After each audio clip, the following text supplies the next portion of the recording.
She built a $1 billion empire before 30. He was still wearing his dead wife's memory like a second skin. Nobody in that ballroom thought they belonged together, least of all them. But here's what nobody tells you about the night two completely wrong people meet. Sometimes the universe doesn't make mistakes. Sometimes it just has terrible timing. This is the story of Adrian Mercer, a man who stopped believing in anything soft, and Victoria Langford, a woman who stopped letting anyone close enough to try. Drop your city in the comments. Let's see how far this story travels. The invitation had been sitting on Adrian Mercer's kitchen counter for 11 days. 11 days of Emma drawing stars on the back of it with her crayons. 11 days of him walking past it on his way to make coffee, glancing at it the way you glance at a bill you already know you can't afford to ignore. The gold embossing caught the light every single morning. The annual Meridian Executive Mixer, Grand Ballroom, Chicago Langham Hotel, business formal. He almost threw it away twice. The first time, he'd been on the phone with his operations manager dealing with a freight delay that had cost the company $42,000 and a client relationship they'd spent 3 years building. He picked up the invitation, looked at it, and set it back down because his daughter had walked in holding a peanut butter sandwich cut into the shape of Saturn, ring and all, and asked him if the rings were made of ice or rock. Both, he told her. That doesn't make sense, she said. Most things don't, he said, and meant it in more ways than she was old enough to understand. The second time he almost threw it away was the night before the event itself. Emma was asleep. The house had that particular quiet it got after 8 o'clock, the kind that had weight to it, that pressed against his chest if he sat still too long. He'd been standing at the kitchen sink rinsing out her cereal bowl when he saw the invitation under the fruit bowl, where he'd moved it to keep it from becoming Emma's art project again. He picked it up. Read the whole thing this time. Corporate networking. Premium open bar. Curated matching system designed to introduce professionals across complementary industries. He put it down again. Then his phone buzzed. His coworker and oldest friend, Derek Holt, had sent a text at 10:47 at night, which was exactly the kind of thing Derek did because Derek had no concept of appropriate timing. You coming tomorrow or what? Adrian typed back, probably not. Derek's response came back in under 30 seconds. Adrian, it's been 4 years. You don't have to marry anyone. Just drink expensive whiskey and talk to people who aren't 8 years old. Adrian looked at the invitation again. Then he looked at Emma's Saturn sandwich, still sitting on the corner of the counter because she'd only eaten half of it and declared the other half for later. And somehow in that moment, the combination of those two things, a gold-embossed invitation and a peanut butter Saturn, made him feel the particular kind of tired that sleep doesn't fix. He went. The Langhams' Grand Ballroom was everything Adrian expected and nothing he wanted. 230 people packed into a space designed to make 200 people feel comfortable, which meant the air already had that slightly overheated, over-perfumed quality by the time he arrived at 7:15. The kind of event where everyone's name tag was printed in a font slightly too small to read without getting awkwardly close, which Adrian suspected was intentional. Give people a reason to lean in. He took a glass of whiskey from a passing tray without looking at what it was and stood near the far edge of the room where the crowd thinned slightly, doing the thing he'd become very good at over the past 4 years, being present in a room while existing slightly outside of it. Derek found him in under 4 minutes. You look like you're casing the exits, Derek said, appearing at his elbow with a glass of something amber and a grin that had gotten Derek in and out of trouble with roughly equal frequency for the past 15 years. I'm assessing them, Adrian said. There's a difference. Derek clapped him on the shoulder. You're here. That's the hard part. Is it? Stop that. Adrian almost smiled. Derek was one of the few people in his life who had known him before. Before the grief. Before the 4 years of rebuilding everything from the ground up. Before he'd learned to operate on reduced sleep and maximum function, and the specific emotional efficiency that came from being the only parent in a house where someone still needed help spelling constellation.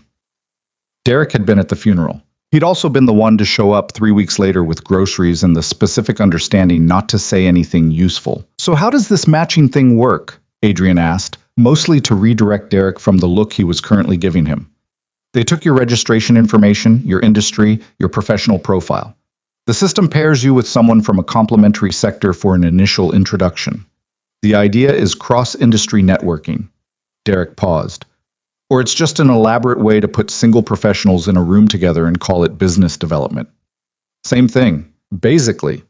Derek accepted a small card from a passing event coordinator, a young woman with a headset and the particular energy of someone managing 17 things simultaneously. He looked at it, looked at Adrian. What? Derek turned the card around. It had a name and a table number on it. Adrian's match for the evening, Victoria Langford. Table 14. Adrian didn't recognize the name, which probably meant he'd been spending too much time in the logistics sector and not enough time reading tech news.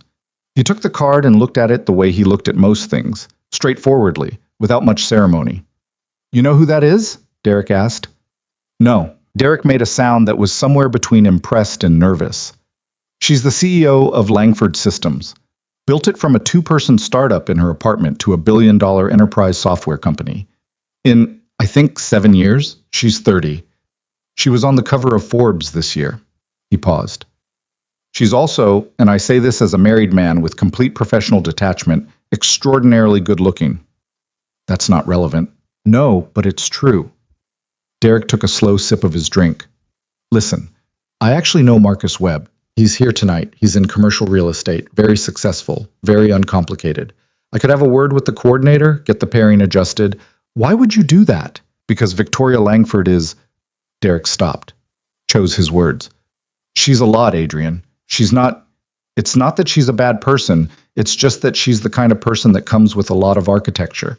Media attention, public profile. I just thought you might prefer something less complicated.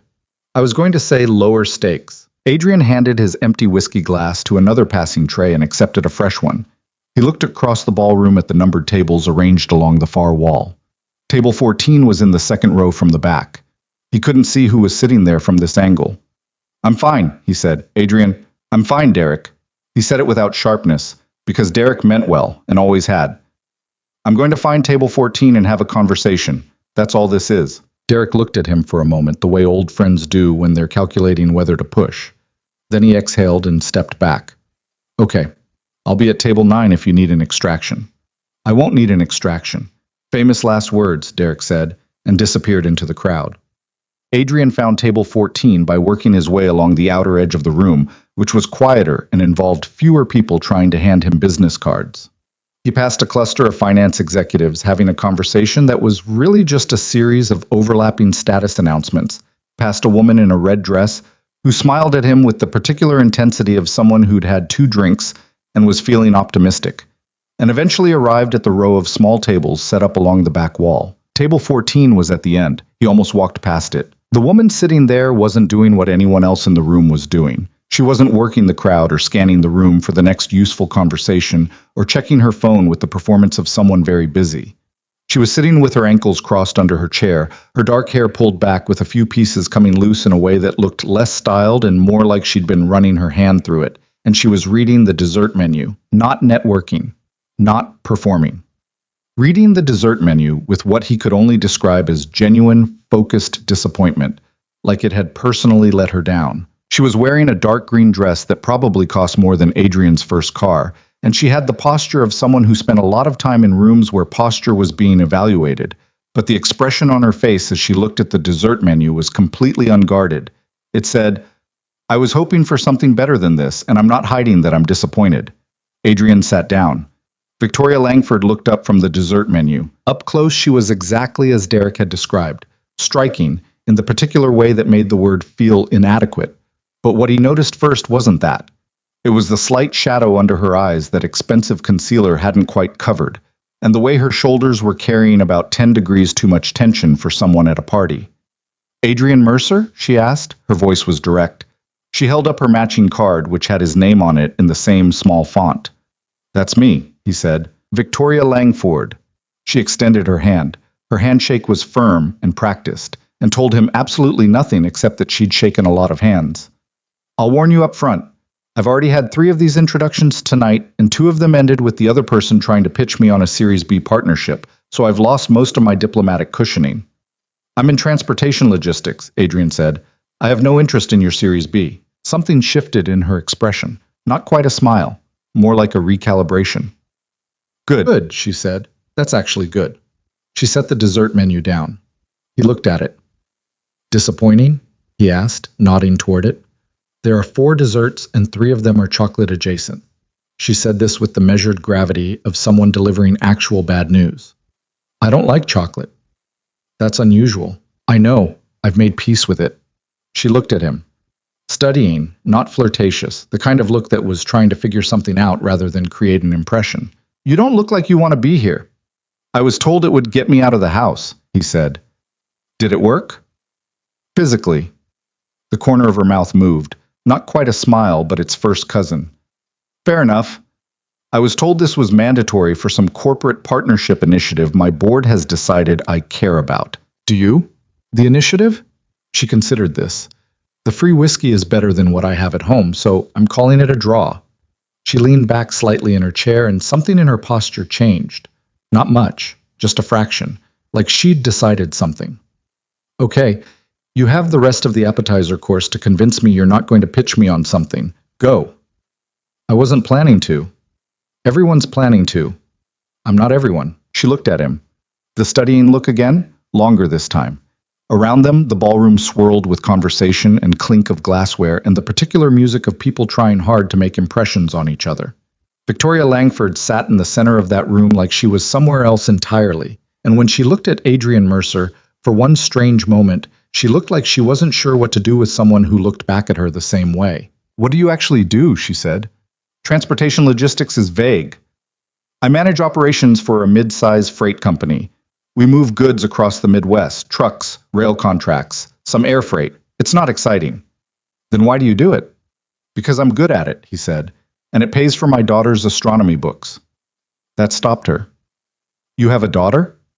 8 years old, currently very invested in the question of whether Saturn's rings are made of ice or rock. Both, Victoria said immediately. Mostly water ice and rocky debris. The ice is what makes them reflective enough to see from Earth. She said it without thinking, and then seemed mildly surprised that she'd said it. Adrian looked at her. She's going to love that answer. I had a phase, Victoria said, which was not quite an explanation, and she said it in the tone of someone who'd had many phases, most of them conducted at high velocity. Across the room, Adrian could see Derek at table 9, watching him with an expression that was trying to be neutral and failing. Adrian looked away. The man who almost came over here before you, Victoria said. She was watching him with that direct quality again. Your friend. I was going to say something to the event coordinator. Adrian hadn't thought she'd noticed. Yes. To reassign my pairing. Yes. Why? He considered the honest answer versus the diplomatic one and went with the honest one because she'd already told him she was out of diplomatic cushioning. He thought you might be too complicated. His word was lower stakes. Victoria was quiet for a moment. Around them, someone laughed too loudly at something 3 tables over. The jazz quartet in the corner shifted into something slower. And you didn't let him, she said. No. Why not? Adrian picked up his whiskey glass, turned it slightly in his hand. Because deciding someone's too complicated before you've talked to them seems like a waste of what might be a decent conversation. Victoria Langford looked at him for a long moment. Not the studying look this time. Something different, quieter, that he didn't have a name for and suspected she didn't either. Then she picked up the dessert menu again and held it out to him. There's a creme brulee at the bottom, she said. They don't advertise it because they only made 12. I'm debating whether to order 2 of them and whether that makes me seem unstable. Order 2, he said. 1 for each of us. She almost smiled. This time it made it all the way. The creme brulee arrived 20 minutes later. By that point, they'd covered, in no particular order, the structural problems with the city's freight corridor, the ethics of enterprise software patents, the specific tragedy of children being taught to memorize the periodic table without understanding why it's shaped the way it is, and whether jazz was better live or recorded. Victoria had strong opinions on most of these subjects. Adrian had fewer opinions but stated them with more precision, which she found, somewhat to her own irritation, more interesting than being agreed with. She was used to rooms where people agreed with her. She was used to people pivoting everything back toward what she wanted to hear because she was Victoria Langford, and her approval had commercial value. She'd started noticing it about 18 months into building the company. The way conversations would bend toward her, the way men in boardrooms would wait to see which way she leaned before committing to a position. Adrian Mercer did not do this. When she said that the city's infrastructure approach to logistics was fundamentally reactive rather than strategic, he said, That's partially true, but you're discounting the political constraints. You can't build a proactive infrastructure policy in a city where the construction contracts are still being allocated on 40-year-old relationships. The problem isn't strategy, it's leverage. She stared at him. That's a more cynical read than mine. No, it's a more specific one. Is there a difference? Cynicism is when you stop believing it can change, he said. I just know what has to move first. She ate a spoonful of creme brulee and considered this. And what has to move first? Who controls the bid approvals for the new rail expansion, which right now is a committee that hasn't turned over a single member in 11 years? She pointed her spoon at him. That's extremely specific information. I have freight contracts that run through that corridor. I've been living with that committee for 4 years. 4 years is a long time to be patient about a political bottleneck. Something crossed his face then, briefly, so briefly she almost missed it. A flatness that came from somewhere else, something other than transportation politics. I've had practice, he said. She didn't ask. Knew she wasn't supposed to ask. But she filed it. Around them, the event was entering that phase where the initial networking energy had started to deflate slightly, where people were getting more comfortable or more drunk or both, and the conversations were getting less structured. A few couples had moved to the small dance area near the jazz quartet. The event coordinator with the headset was doing a second pass through the room with fresh drink trays. Victoria realized she hadn't checked her phone in 47 minutes. This was, in the context of her usual evenings, extraordinary. She didn't say anything about it, but she noticed. A man appeared at their table without invitation, mid-40s, confident in the specific way that came from a lifetime of being told his confidence was a virtue, wearing a suit that was perfectly fitted and a smile that had been professionally maintained. He looked at Victoria with the particular energy of someone who'd been working up to this approach for the past 20 minutes. Victoria Langford, he said, like her name was an achievement he'd accomplished. Randall Chetwood. I've been wanting to connect all evening. I think there's a real alignment between what Langford Systems is building and what we're doing in the real estate tech space. I'm in the middle of a conversation, Victoria said. Randall Chetwood glanced at Adrian with an expression that managed to convey both an assessment and a dismissal in about half a second. Of course. I just wanted to... I'll find you before the event ends if I decide I'm interested in alignment, Victoria said. The sentence was polite. The delivery was a closed door. Randall Chetwood left. The silence that followed had a particular texture. Adrian said nothing. He didn't comment on what had just happened, didn't make a joke about it, didn't use it as an opportunity to express solidarity or solidarity-adjacent sentiment. He just picked up his whiskey and continued where they'd left off. So the committee, he said. What would you actually do if you were in my position? Victoria looked at him for a second. Then she answered the question because he'd asked it like it was a genuine question and not a way to steer back to her success. She found, somewhat unexpectedly, that she had a lot to say. The event officially ended at 10. Unofficially, about 60% of the attendees had drifted toward the hotel bar or the lobby or other configurations by 9:30, which was when Derek materialized at Adrian's shoulder with the quiet efficiency of someone who'd been monitoring the situation from a respectable distance. I'm going to get the car, Derek said. Whenever you're ready. Adrian looked at him. Victoria had excused herself 5 minutes earlier to take a call. Something from her VP of engineering that had turned her expression briefly stormy before she'd walked toward the hallway with her phone pressed to her ear and her free hand working through what he recognized as the specific controlled tension of someone managing a problem while maintaining a surface. Give me 5 minutes, Adrian said. Derek looked at the empty chair across from him, looked at Adrian, deployed a carefully neutral expression. Take your time, he said, which meant something else entirely, and went. Victoria came back 3 minutes later. She sat down. There were very few people left in the immediate area now, and the jazz quartet had shifted to background music for a room that was winding down. Everything okay? Adrian asked. She set her phone face down on the table, which he recognized as a deliberate gesture. Deployment issue. My engineering lead is handling it. She exhaled slowly through her nose. I've been the one handling everything for a long time. He didn't say anything right away. Didn't offer the standard reassurance. She seemed to appreciate that. Can I ask you something? She said. Yes. What did you actually expect tonight to be? He thought about it honestly. I expected to have a couple of drinks and talk to people I mostly didn't care about and go home by 9. And instead? Instead, I had creme brulee and a conversation about freight politics and enterprise software ethics. He paused. Which is better? She looked at him. The room was quiet enough now that he could hear the jazz clearly.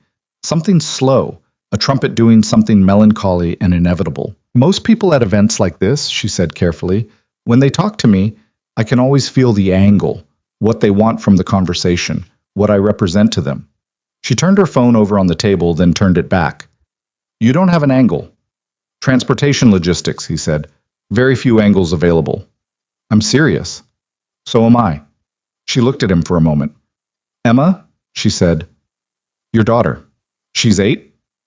8 and a quarter. She'd want me to include the quarter. Something in Victoria's expression did something he hadn't seen it do all evening. Went soft. Just slightly. Just enough. What's she like? Victoria asked. He thought about Saturn sandwiches. About a small person who had decided that the rings of a planet were an appropriate subject for a peanut butter construction project, who asked questions that had no easy answers and expected him to try anyway, who had her mother's way of tilting her head when she was thinking and her own particular way of seeing everything like it was worth examining. She's impossible, he said, and it came out warm. She's the best person I know. Victoria was quiet. He could tell she was filing this too. I should go, she said, but she didn't move. Yeah, he said. He didn't move either. Another 30 seconds passed. Outside, through the ballroom's high windows, Chicago was all lit glass and moving dark. The bookstore on North Clark, she said finally. There's a cafe inside. They do coffee on Sundays, and they're generally not the kind of place I get recognized. He looked at her. I'm not suggesting anything, she said, which was the most obvious thing anyone had said to him in years. I'm just mentioning that I sometimes go there Sunday mornings when I want to be somewhere that doesn't feel like my life for 2 hours. That sounds useful, he said. It is. The pause. What time? He said. She picked up her phone, turned it over in her hands, set it down again. There was something in the gesture, that small uncertainty in someone who didn't usually look uncertain. That was more honest than anything anyone in the room had shown all evening. 9:30, she said, if you happen to be in the area. He nodded. Not a promise, not a performance. Just a nod, which she seemed to recognize as the real thing. She stood up, straightened her dress, put the professional composure back on like a coat. And then she paused, half-turned, with something in her expression that hadn't been there when he sat down. Something slightly more open, slightly more unguarded, that she probably didn't know was visible. Your daughter's right, by the way, she said. About the rings. He looked up. Both, she said. Ice and rock both. The universe doesn't usually give you just one or the other. She walked away through the emptying ballroom. Adrian sat with his whiskey and the 2 empty creme brulee dishes, and Derek appeared again from somewhere, sliding into the opposite chair and looking at him with an expression that was completely and aggressively not saying I told you so. Ready? Derek said. Yeah, Adrian said. How was it? Adrian thought about an unguarded expression over a disappointing dessert menu, about a woman who'd noticed when someone didn't have an angle, about the specific quality of a conversation that goes longer than you planned because you're not watching the clock anymore. Fine, he said. Derek looked at him. Good, Adrian said, and meant it. Outside, Chicago was cold and clear and enormous, and Adrian Mercer drove home through it thinking about a bookstore on North Clark Street and Sunday morning coffee, and the specific feeling of something starting, slow and real and unexpected, before he'd had the sense to brace against it. Emma was asleep when he got home. The babysitter, Mrs. Kowalski from 2 doors down, who had been helping him on late evenings for 3 years and had the practical, no-nonsense warmth of someone who'd raised 4 children and had no patience for drama, gave him the rundown in the front hallway. Emma had eaten her full dinner, had asked 17 questions about comets, had gone to bed only 15 minutes late, and had left something on the kitchen counter for him. He found it after Mrs. Kowalski left. A drawing.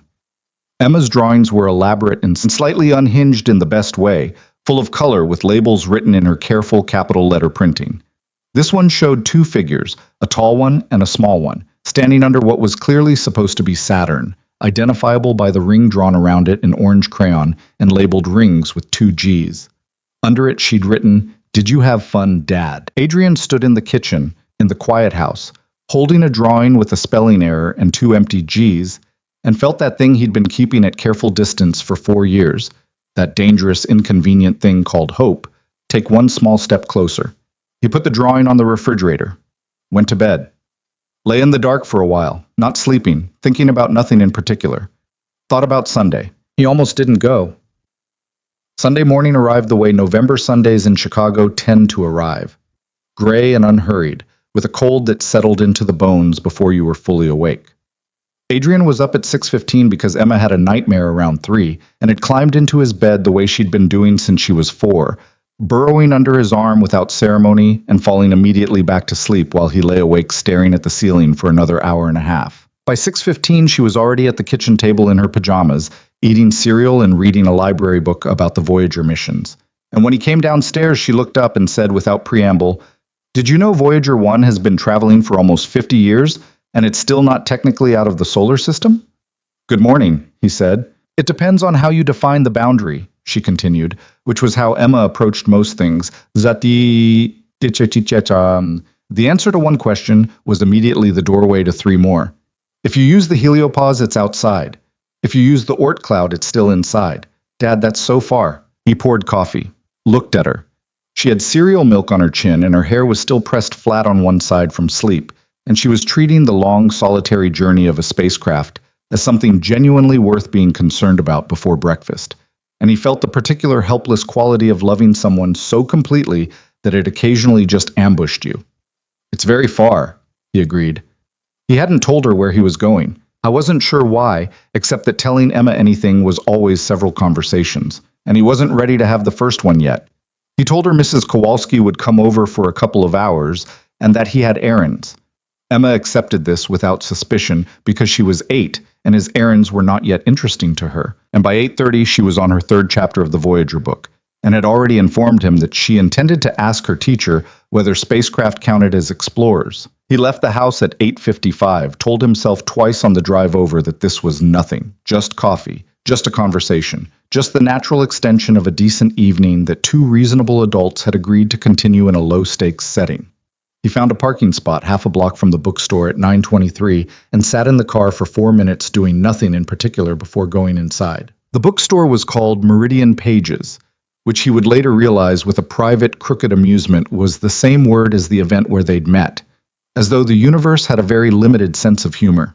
It occupied the ground floor of a narrow brick building on North Clark, the kind of independent bookstore that had survived the digital shift through sheer stubbornness and the loyalty of a neighborhood that still believed physical books were a reasonable argument against the passage of time.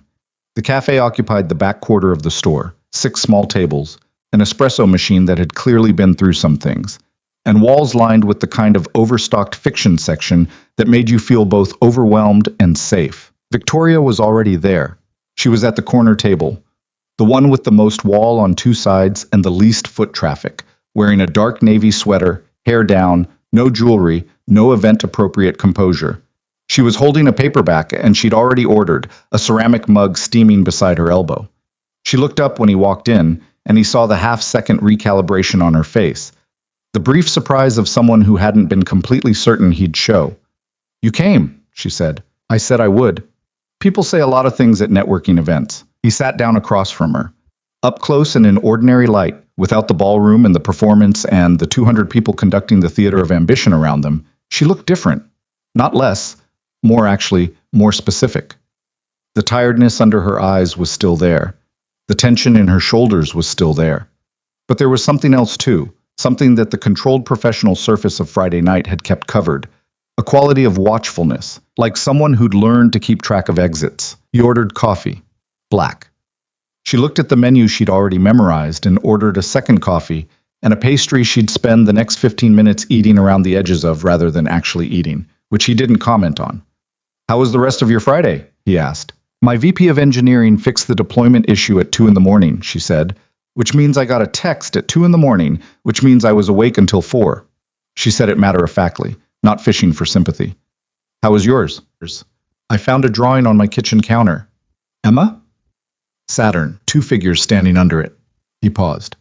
She spelled rings with 2 G's. Victoria looked at him. Something moved in her expression. That softness again, the same one from Friday night. That's very specific astronomical concern for a drawing. She's a very specific person. The coffee arrived. The bookstore settled around them with its particular quiet, the sound of pages turning somewhere in the stacks, the distant espresso machine, two other customers at separate tables minding their own business with the practiced ease of regulars. It was the kind of place that had its own atmosphere, the way certain rooms do, an atmosphere that made you feel like time moved slightly differently inside it. You don't seem like someone who goes to corporate mixers voluntarily, Victoria said. I wasn't voluntary. Derek guilted me, the friend who wanted to reassign my pairing. He meant well. Most people who underestimate other people mean well, she said. It doesn't really improve the situation. She turned her coffee cup in her hands. I've been underestimated a lot. I believe it. Most people would argue the opposite. I've been overestimated in different ways. People assume because the company is worth what it's worth that I must be some kind of... She stopped, made a small controlled gesture with her hand that seemed to mean all of it.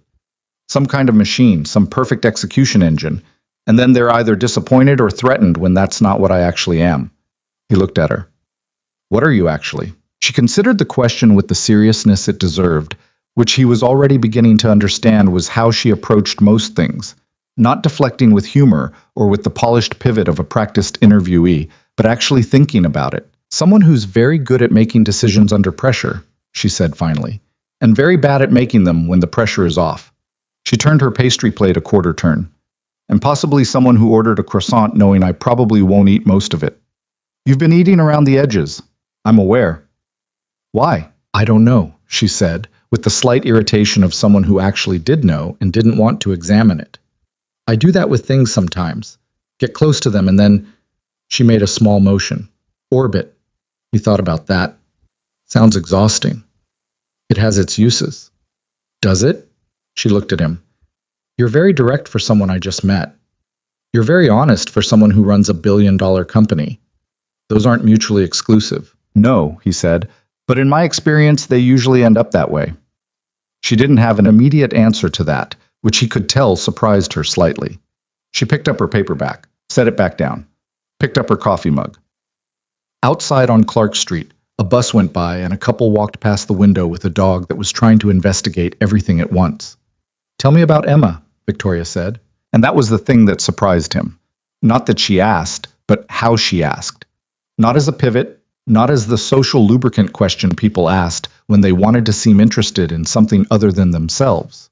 She asked it the way someone asks about a subject they're genuinely curious about, looking at him with a directness that didn't waver. So he told her. He told her about the astronomy books, about the question-asking habit that had started when Emma was 3 and never fully developed an off switch, about the science fair project the previous year that had required him to drive to 3 different hardware stores to find materials for a working model of a water filtration system, about the drawings that covered the refrigerator and the art folder under her bed that she treated with the organizational seriousness of a small archivist. He told her about the way Emma ate, methodically, working through each thing on her plate in a deliberate order, and about the way she slept, deeply and completely, like sleeping was another project she was fully committed to. He told her about the questions with no easy answers, about the night Emma had asked him why stars die, not in a scientific way but in the way a child asks it, the weight of the question underneath the words, and how he'd sat on the edge of her bed and tried to find an answer that was honest and not frightening and came up mostly short,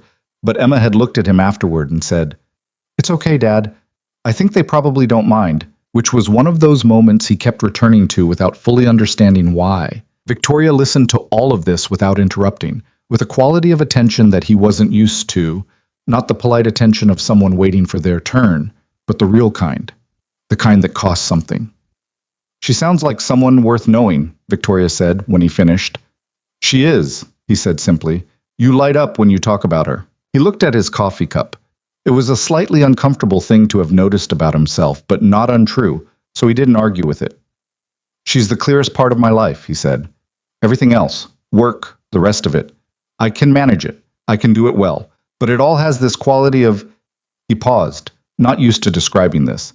"Of being something I do. She's someone I'm with. There's a difference." Victoria was quiet for a moment. Then, carefully, "Her mother?" He'd known it would come up, and he'd considered how he'd answer it. 4 years ago, he said. Car accident. Emma was 4. Victoria absorbed this. She didn't say she was sorry, which he appreciated. Not because he didn't believe she was, but because after 4 years he'd heard the phrase so many times that it had developed a kind of smoothness that slid off him. What she did was stay exactly where she was and keep looking at him with that direct quality, and somehow that was better. "Does Emma remember her?" Victoria asked. "Some. Fragments. She remembers her voice more than her face." He turned his mug. "She asks questions about her sometimes, less often now than she used to. Does that feel like progress or like loss?" It was such a precise question that he stopped for a second. "Both," he said, "depending on the day." She nodded once, slowly, like she recognized the topology of that answer even from somewhere different. They stayed another hour. By the time they left, the bookstore had filled in around them. A few more regulars, a father with a toddler in the children's section, an older woman who'd clearly been having a standing date with the fiction shelves for many years. Adrian and Victoria left separately, which was practical and also slightly absurd given that they'd spent 2 hours in a corner booth talking about spacecraft and grief and the orbital habits of people who got close to things and then circled. On the sidewalk outside, she pulled her coat tighter against the November cold and looked up at him. "Same time next week?" she said. He felt that thing again, the one he'd been keeping at careful distance. Just a small movement, just a few degrees closer. "Same time next week," he said. She nodded, walked toward the corner. He watched her go, then got in his car and drove home to Emma, who had moved from the Voyager book to a drawing and wanted to tell him everything she'd decided about the edges of the solar system and where exactly they ought to be. He listened to all of it. He was very good at that.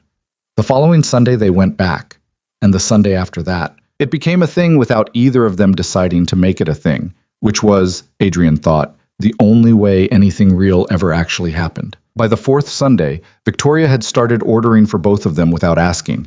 Black coffee for him, cortado for herself, 2 pastries that she would eat and he wouldn't because he'd had breakfast and she generally hadn't. He noticed she worked better on a specific schedule that she consistently failed to maintain, that she checked her phone in a particular pattern, 3 times in quick succession when something was wrong, not at all when she was fully present, and that she had a habit of going quiet in the middle of a sentence when a thought turned out to be more complicated than she'd expected, which was not a pause that invited interruption, but a pause that required patience. And gave it, she noticed. She told him things she said she didn't usually tell people, which he believed less as a statement of how special he was, and more as a statement of how few people she'd actually had the opportunity to tell things to. She told him about the company's founding, the 18 months of working from a shared workspace, sleeping on an air mattress in the corner, living on instant noodles, and the specific obsessive certainty of someone who knew they were building the right thing even when every external indicator suggested otherwise. She told him about the first major client, a mid-size insurance company that had given them a contract on a Friday afternoon and nearly retracted it the following Monday after a board member had concerns about a startup run by a 24-year-old woman who'd never managed more than 12 people. "What did you do?" Adrian asked. "I showed up to their offices on Monday morning at 7:45, she said. 45 minutes before their board meeting. I had 12 pages of implementation projections and 3 client references from the consulting work I'd done before founding the company." She drank her coffee. "I made them read it in the lobby. Did it work?" "Obviously," she said. "I'm here." There was no brag in it. It was just information, stated plainly, with the particular flatness of someone who had done many difficult things and had stopped expecting applause for them. He told her things too. He told her about the company, how he'd taken the operations manager role 2 years before his wife died, when it was a mid-sized regional freight company with aging contracts and a general resistance to updating its systems, and how after she died he'd thrown himself into fixing everything that was fixable, because fixing things that were fixable was something concrete to do with hands that didn't know what else to do. He told her about the freight corridor negotiations and the client relationship he'd spent a year rebuilding after a logistics failure during a period when his attention had been compromised in ways he couldn't fully explain to the people he worked with. He told her about Derek, about the 15 years of friendship, the way Derek had the specific irritating quality of being right about most things, while being completely wrong about how he communicated them, about the fact that Derek had tried twice to set him up with people over the past 4 years, and both times had chosen women who were clearly wonderful and clearly wrong, and whom Adrian had felt terrible about because it wasn't their fault, and they'd both deserved better than someone who was showing up for a date with 70% of himself. "That's honest," Victoria said. "It's accurate," he said. "Same thing, in your case," she said, By the sixth Sunday, she told him something that he could tell she'd been building toward for a while. The way she'd circle a thought in the days before they met, and he'd see the edges of it coming, and she'd find her way to it eventually when she was ready. Every person I've dated since the company hit a certain size, she said, has either been threatened by it or has tried to use it. She said this with the quiet, deliberate delivery of someone presenting a conclusion they've arrived at after extensive evidence. Not consciously, usually, but I can always tell. There's always a moment, sometimes early, sometimes later, where the balance shifts, where they stop talking to me and start talking to the company. He looked at her. The last one was 18 months ago, she said. He was very successful, very independent, very clear about not needing anything from me professionally. She paused. And then he came to me with an investment opportunity 6 months in, and I realized that the entire previous 6 months had been a kind of patient groundwork. And I don't think he knew he was doing it. That's almost worse. I have no investment opportunity, Adrian said. I know. My freight contracts are with companies who have no relationship to enterprise software. I know that too. I'm also not going to tell you your company is impressive or ask you what it's like to be on the cover of Forbes. She looked at him with something in her expression that was complicated and direct and a little raw. Everyone asks that. I know, it's a terrible question. Why? Because the interesting question isn't what it's like to be on the cover of a magazine, he said. The interesting question is what it was like at month 14 when you were sleeping on an air mattress and the insurance company was about to pull the contract. Something in her face changed. Not a shift. More like a letting go. A small release of something held taut for a long time. Cold, she said quietly. It was cold. The space had bad insulation and I'd run out of money for a proper jacket, so I wore my college sweatshirt over my work clothes and told myself it was temporary. She looked at the table. I never told that to anyone, because it sounded like the wrong story. Like struggling, like I didn't have it together. And the whole point was to look like you have it together. But you weren't together. No, she said. I was 24 and terrified and absolutely certain I was right. She looked at him. Both things were completely true. He thought about the night his wife died, about driving to the hospital in a state of absolute unreality, about the specific wrongness of walking back into a house that smelled the same as when you left it, and being the only one who knew everything had changed.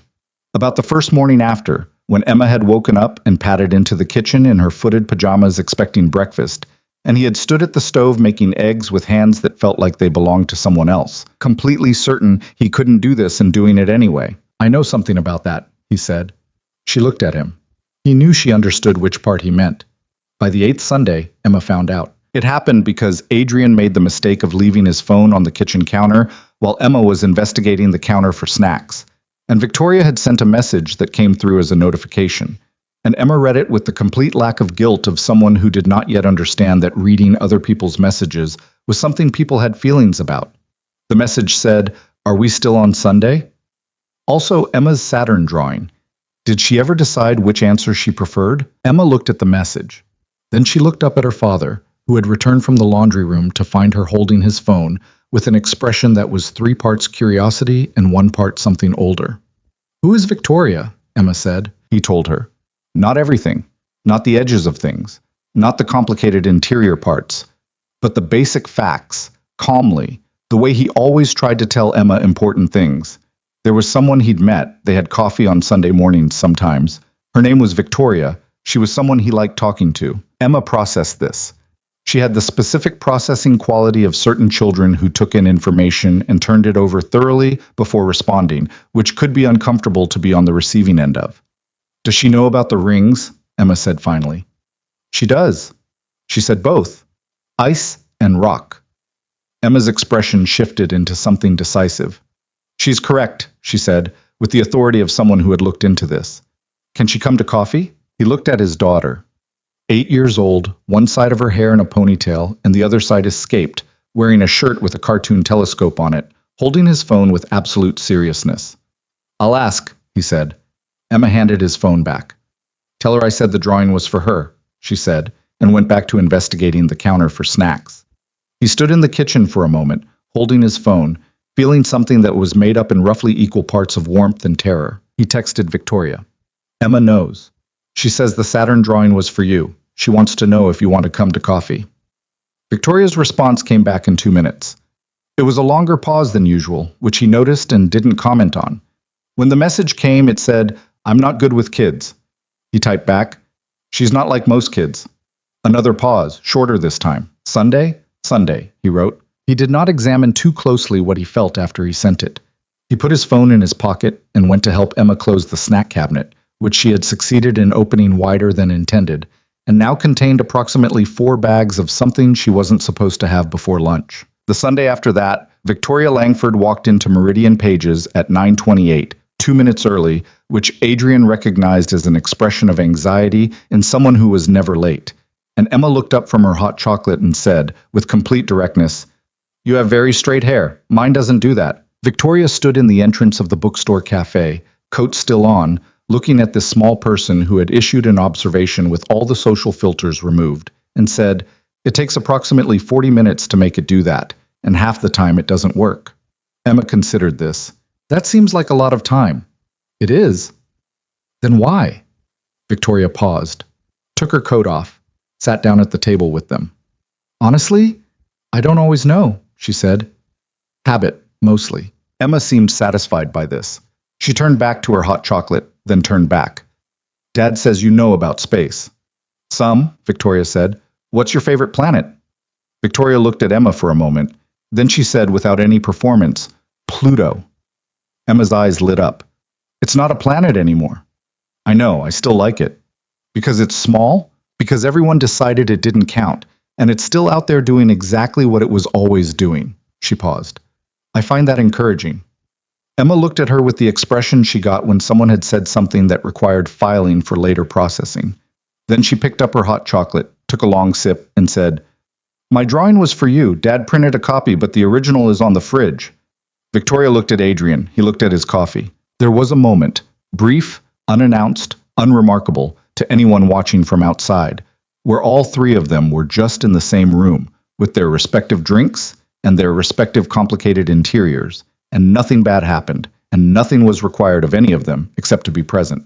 It was, Adrian thought, the most ordinary and least forgettable moment he'd had in years. Emma spent the next hour telling Victoria about the Voyager missions in what Adrian could only describe as installments, circling back to earlier points when she remembered additional details, drawing on 2 napkins and asking follow-up questions to her own statements with the energy of someone who had been waiting for an audience who would take this seriously. Victoria took it seriously. She didn't perform enthusiasm. She didn't use the particular condescending register that many adults applied to children, the slight elevation of pitch and reduction of vocabulary that said, "I'm speaking to someone smaller than me." She just answered the questions and asked her own, and when Emma said something incorrect about the Voyager probe's current trajectory, Victoria said gently but plainly, "I think that number might be off. The probe is moving at about 35,000 miles per hour, which means the distance is actually..." and then worked through the calculation with Emma in a way that left Emma arriving at the right number herself and looking deeply satisfied about it. Adrian watched this happen across the table from him and felt something in his chest that was specific and inconvenient and not entirely unwelcome. Driving home, Emma in the back seat, already deep in a revised set of calculations on a fresh napkin, she said from the back seat without looking up, "She's serious, Dad." "What do you mean?" "When she talks about things, she means them. She's not just saying things." Emma looked up briefly. "Some people just say things." He kept his eyes on the road. "I know," he said. Emma went back to her napkin. Outside, Chicago moved past the windows in its usual way, enormous and indifferent and full of things happening that had nothing to do with a man and his daughter driving home from a bookstore, carrying a morning that neither of them would fully understand for a long time. In the back seat, Emma carefully folded her napkin calculations and put them in her pocket. "She can come again," she announced, with the gravity of a decision made.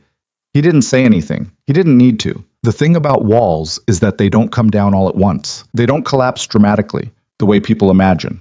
One good conversation, one perfectly timed moment of honesty, and suddenly everything opens up.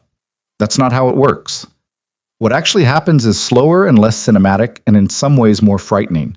A small piece gives, and then you patch it, and then another piece gives somewhere else, and you patch that too. And eventually you're spending so much energy on maintenance that you've forgotten what you were originally trying to protect. Victoria had been in maintenance mode for approximately 6 years. She knew this about herself the way she knew her own quarterly projections. Not with particular feeling, just with accuracy. It was a condition of her life, not a complaint about it. She had built the company in the same year she'd built the walls, and the two things were not unrelated. You did not survive what she'd survived. The funding rounds that fell through, the hostile acquisition attempt in year 3, the 18 months of public skepticism from an industry that found reasons to question everything about her except her results, without developing a fairly sophisticated system for deciding what to let close and what to keep at functional distance. The walls worked. That was the honest assessment. They also, she was increasingly aware by December, no longer felt entirely like protection. She identified the shift but didn't name it out loud, because naming things gave them weight, and Victoria had a long history of not giving things weight until she'd decided they were worth the carrying. What she could not ignore, however, was the specific quality of the Tuesday in December when her board called an emergency session and she walked out of it 4 hours later into a cold that she barely felt. And the first person she called was not her COO, not her attorney, not her VP of communications. She called Adrian. He picked up on the second ring. "Hey," he said, and there was background noise, something domestic, the low sound of a television, the particular acoustics of a house. "Are you busy?" she asked. "Emma's watching a documentary about black holes. I'm supposed to be following along, but she keeps pausing it to explain things to me." Victoria stood on the sidewalk outside her office building. 42 floors of glass above her, the city moving around her with complete indifference. "Your board did something today that I disagreed with," she said, which was not what she'd meant to say. What she'd meant to say was, "Are you free this week, or can we push Sunday's coffee?" or anything that maintained the careful geometry of what this was and wasn't. "My board," he said. "Not yours.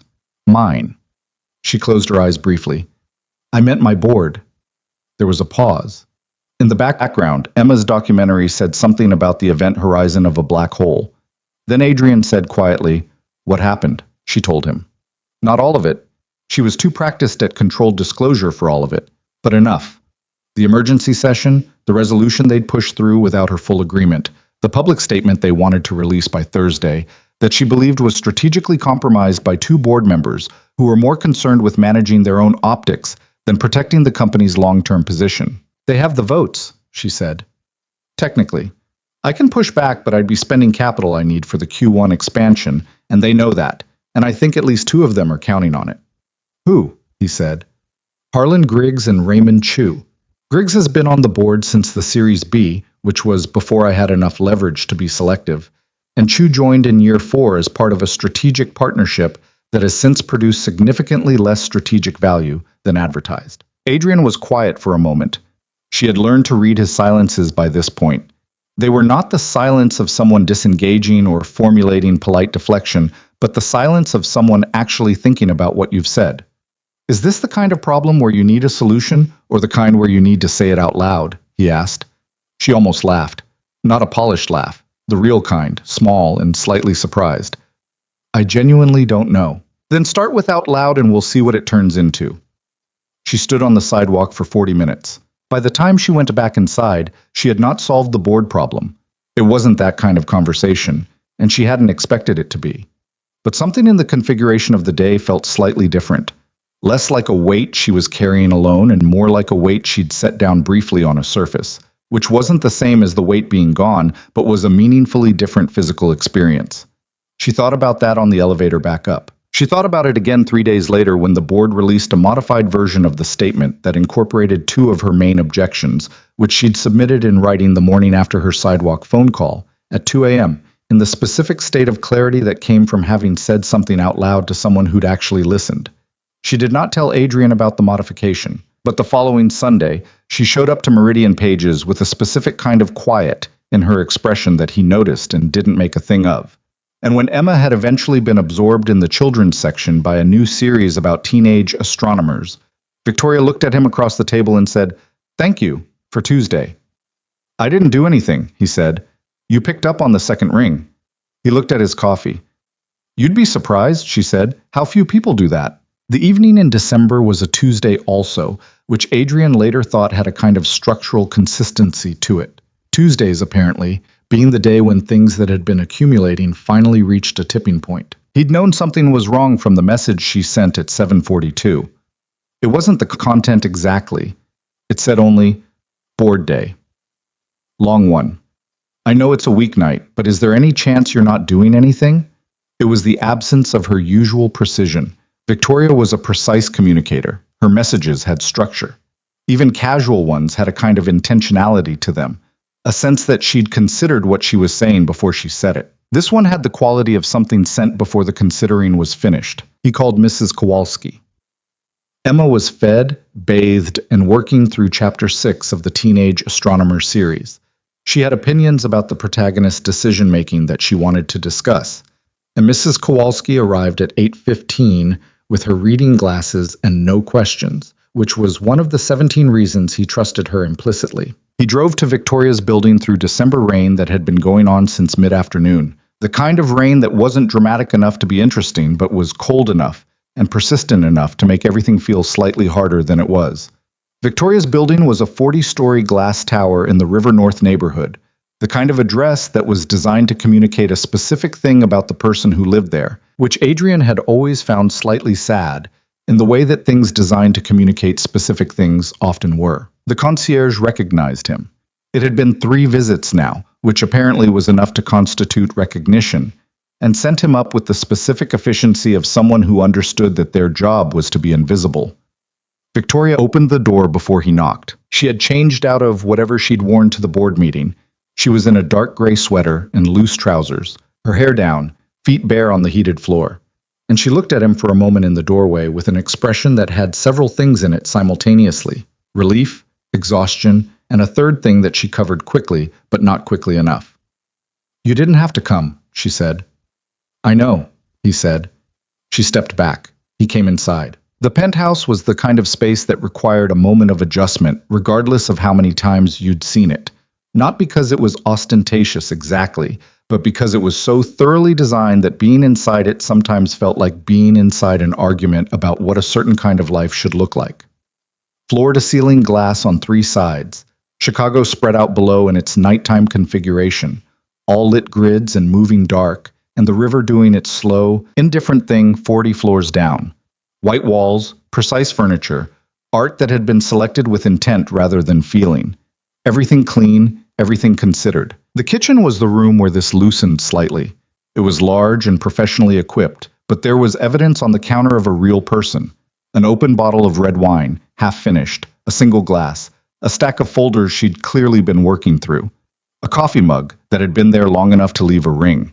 The kind of residue that spaces developed when they were actually lived in rather than maintained. "Eat anything today?" he asked. She was standing near the window. "Lunch, I think." "You think?" The board meeting went from 10 to 6. There was food. She paused. "I was on the phone during most of it." He looked at the kitchen. He had been here twice before. Once briefly. Once for a longer evening when they'd had dinner and talked until 11 about the Q3 expansion and Emma's increasingly sophisticated theory about what Pluto's demotion implied about the politics of classification. He knew where things were well enough. "Sit down," he said. She looked at him.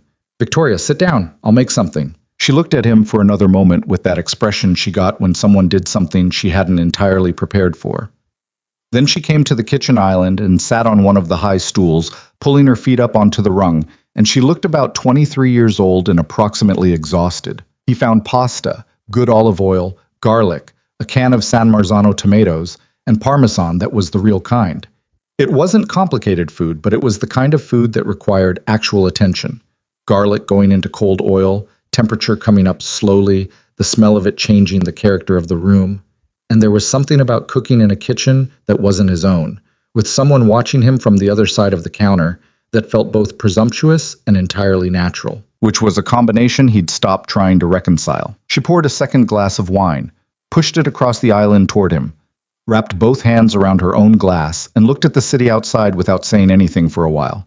He let her. The garlic went soft and translucent. He added the tomatoes and turned the heat down and found a pan for the pasta water, and the kitchen filled with the particular smell of a meal being made. That smell that was simultaneously specific and universal, that existed in the same form in kitchens of every kind, and in that way was the most democratic smell in the world. "Tell me what happened today," he said, not looking up from the stove. She exhaled. He heard her set her wine glass down. "Griggs," she said. He'd heard enough about Harlan Griggs over the past month to have formed a fairly complete picture, 61 years old, carried over from the Series B investment, at a time when Victoria had needed the capital more than she'd needed the leverage to be selective. The kind of board member who expressed support through a specific form of condescension that masqueraded as mentorship. The kind of man who called it guidance when he wanted her to do something she'd already decided against. What did he do? He proposed a governance review. She said it with the flatness of someone delivering a diagnosis. Framed it as a routine operational check-in. But it's not. It's a push for expanded board oversight of executive decisions above a certain dollar threshold, which on the surface sounds reasonable. She paused. The threshold is set at a level that would require board approval for approximately 40% of the decisions I make routinely. Adrian stirred the tomatoes. That's not a governance review. That's a leash. Yes. She said it with the specific relief of someone who'd been holding a correct interpretation and needed someone else to confirm it. That's exactly what it is. And Chu is backing him, which means they have 4 votes if they pull in Meredith Voss, who has been neutral but has been getting lunch with Griggs twice a month for the past quarter. Why now? Because the Q1 expansion into the healthcare sector is larger than anything we've done previously, and there are members of the board who are less interested in the outcome than in having a record of having weighed in on it. She turned her wine glass. If it succeeds, they want their name on it. If it fails, they want documentation that they raised concerns. He thought about this. What does your attorney say? That I have the authority to push back and the votes to block it if I hold Morrison and Alcott, which I can do. But Griggs knows that holding them costs me. Morrison has been useful on the healthcare expansion specifically, and asking for a favor now means I owe one later. And Alcott is... She stopped. Alcott is complicated. How complicated? The kind of complicated where he once told me, in what he believed was a compliment, that I negotiated like a man. She said it without particular heat. The heat had presumably burned off somewhere around year 2 of knowing Alcott. He respects results and resents the person producing them. I've managed it for 4 years, but it's a constant calculation. The pasta water was boiling. He added salt, enough salt the way you were supposed to, and dropped the pasta in and set a timer. So what do you want to do? He said. I want to tell Griggs that his proposal is a transparent attempt to insert himself into operational decisions. He doesn't have the expertise to evaluate, and that if he files it formally, I'll be reviewing every decision made during the period of his tenure for board overreach going back to the Series B. She paused. Which my attorney has advised me not to say. Because it's escalatory. Because it's accurate and escalatory. He looked at her.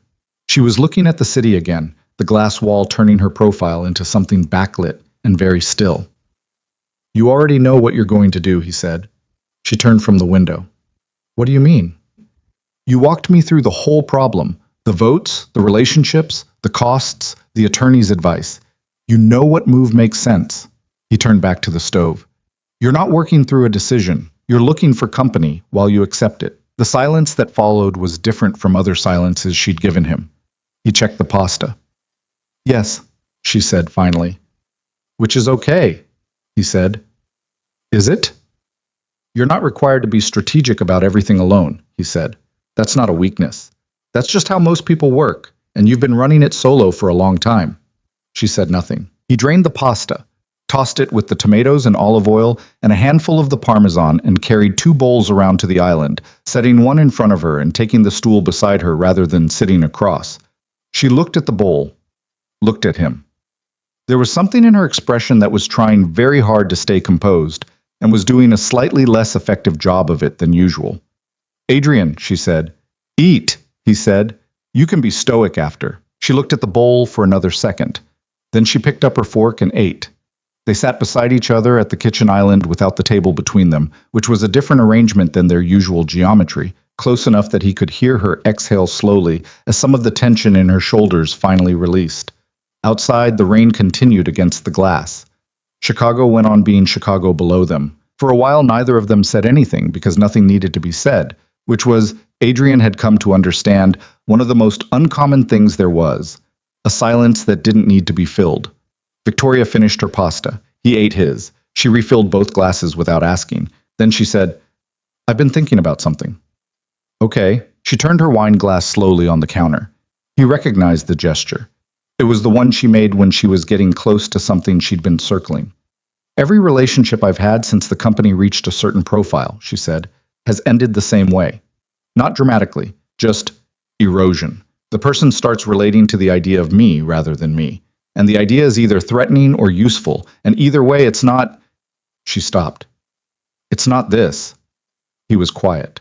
I haven't had this, she said, with the careful precision of someone choosing each word individually. A conversation at a kitchen counter about freight corridor politics and board dynamics, and whether my pasta is adequately salted. I haven't had someone ask if I've eaten. I haven't. She stopped again, and he could see her working at something, the walls in active contest with something that was trying to get through them. I don't know how to do this, she said finally. I know how to run a company. I know how to manage a board full of men who underestimate me. I know how to make decisions under conditions of incomplete information. I know how to be alone. She looked at him. I don't know how to be this. He looked at her. You're doing it, he said. Badly. Nobody does it well at first, he said. I haven't done it in 4 years, and I'm not sure I'm doing it well now. You seem like you are. I'm not. I'm afraid most of the time. She looked at him with that precise, direct quality. Of what? He thought about it honestly. About Emma's drawings on the refrigerator and the specific terror of letting someone into a space that still had the shape of loss in it. About the way hope felt less like a warm thing and more like a structure under stress. Beautiful, but load-bearing, and if it failed, the damage would be real. That it matters, he said. That's mostly it. She was looking at him with something in her face that had come through the walls rather than around them. It wasn't elegant. It was the particular expression of someone who was accustomed to being armored and had found the armor temporarily unavailable. And what was underneath was not weakness. It was just real. This penthouse, she said quietly. I have been in this penthouse alone for long enough that I stopped noticing the quiet. She turned to look at the glass, at the city. I used to prefer it. The quiet felt like control. If nobody's here, nothing can. She stopped. Nothing can go wrong in the particular way things go wrong when you let people close. And now? She turned back.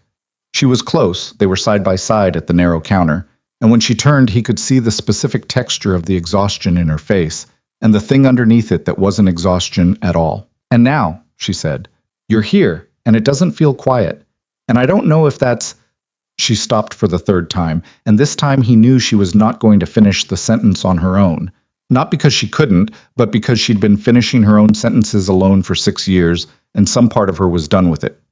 Come here, he said, which was not a sentence he'd planned, and not one that was complicated in itself, just the simplest possible version of what he meant. She looked at him. I'm not going anywhere, he said. I'm not here because of what you built, or what you're worth, or what knowing you gets me.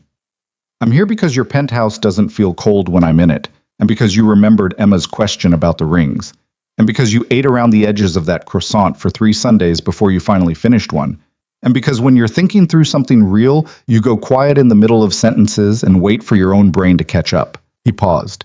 None of those things are about your company. They're about you, and you are considerably more interesting than your company.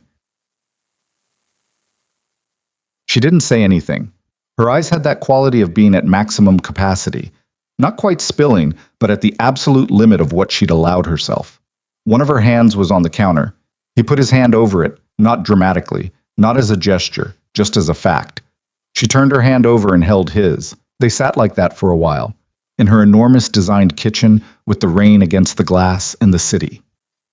40 floors below them, and the 2 empty pasta bowls, and the second-best wine, and the folders she hadn't gotten back to, and all of the complicated machinery of her life arranged around them, and none of it was as present as the simple fact of her hand in his. She leaned toward him slightly. He didn't move back. When she finally turned her face up to his, there was nothing strategic in it. No angle, no performance, no architecture of presentation. Just the real expression of a real person who had been running a very long race and had finally, for a few minutes, stopped. The first time he kissed her was not cinematic. He was aware of this and didn't care. She tasted like red wine and salt from the pasta, and there was nothing polished about it. She made a small sound against his mouth that was mostly surprise, and one of them knocked the empty wine glass with an elbow and had to grab it before it fell, and they both pulled back slightly at the same moment, and looked at each other with the slightly stunned quality of people who have just done an irreversible thing. The city sat in the glass behind her. The rain kept going.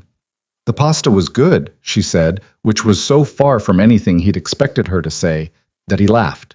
A real laugh, the full kind, the kind that had been in shorter supply than he'd admitted over the past 4 years. She smiled at him.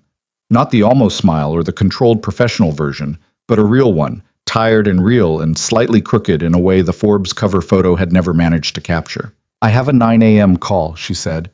I should get back to Emma. Yes. Neither of them moved for another minute. Sunday, she said finally. Sunday, he said. He got his coat.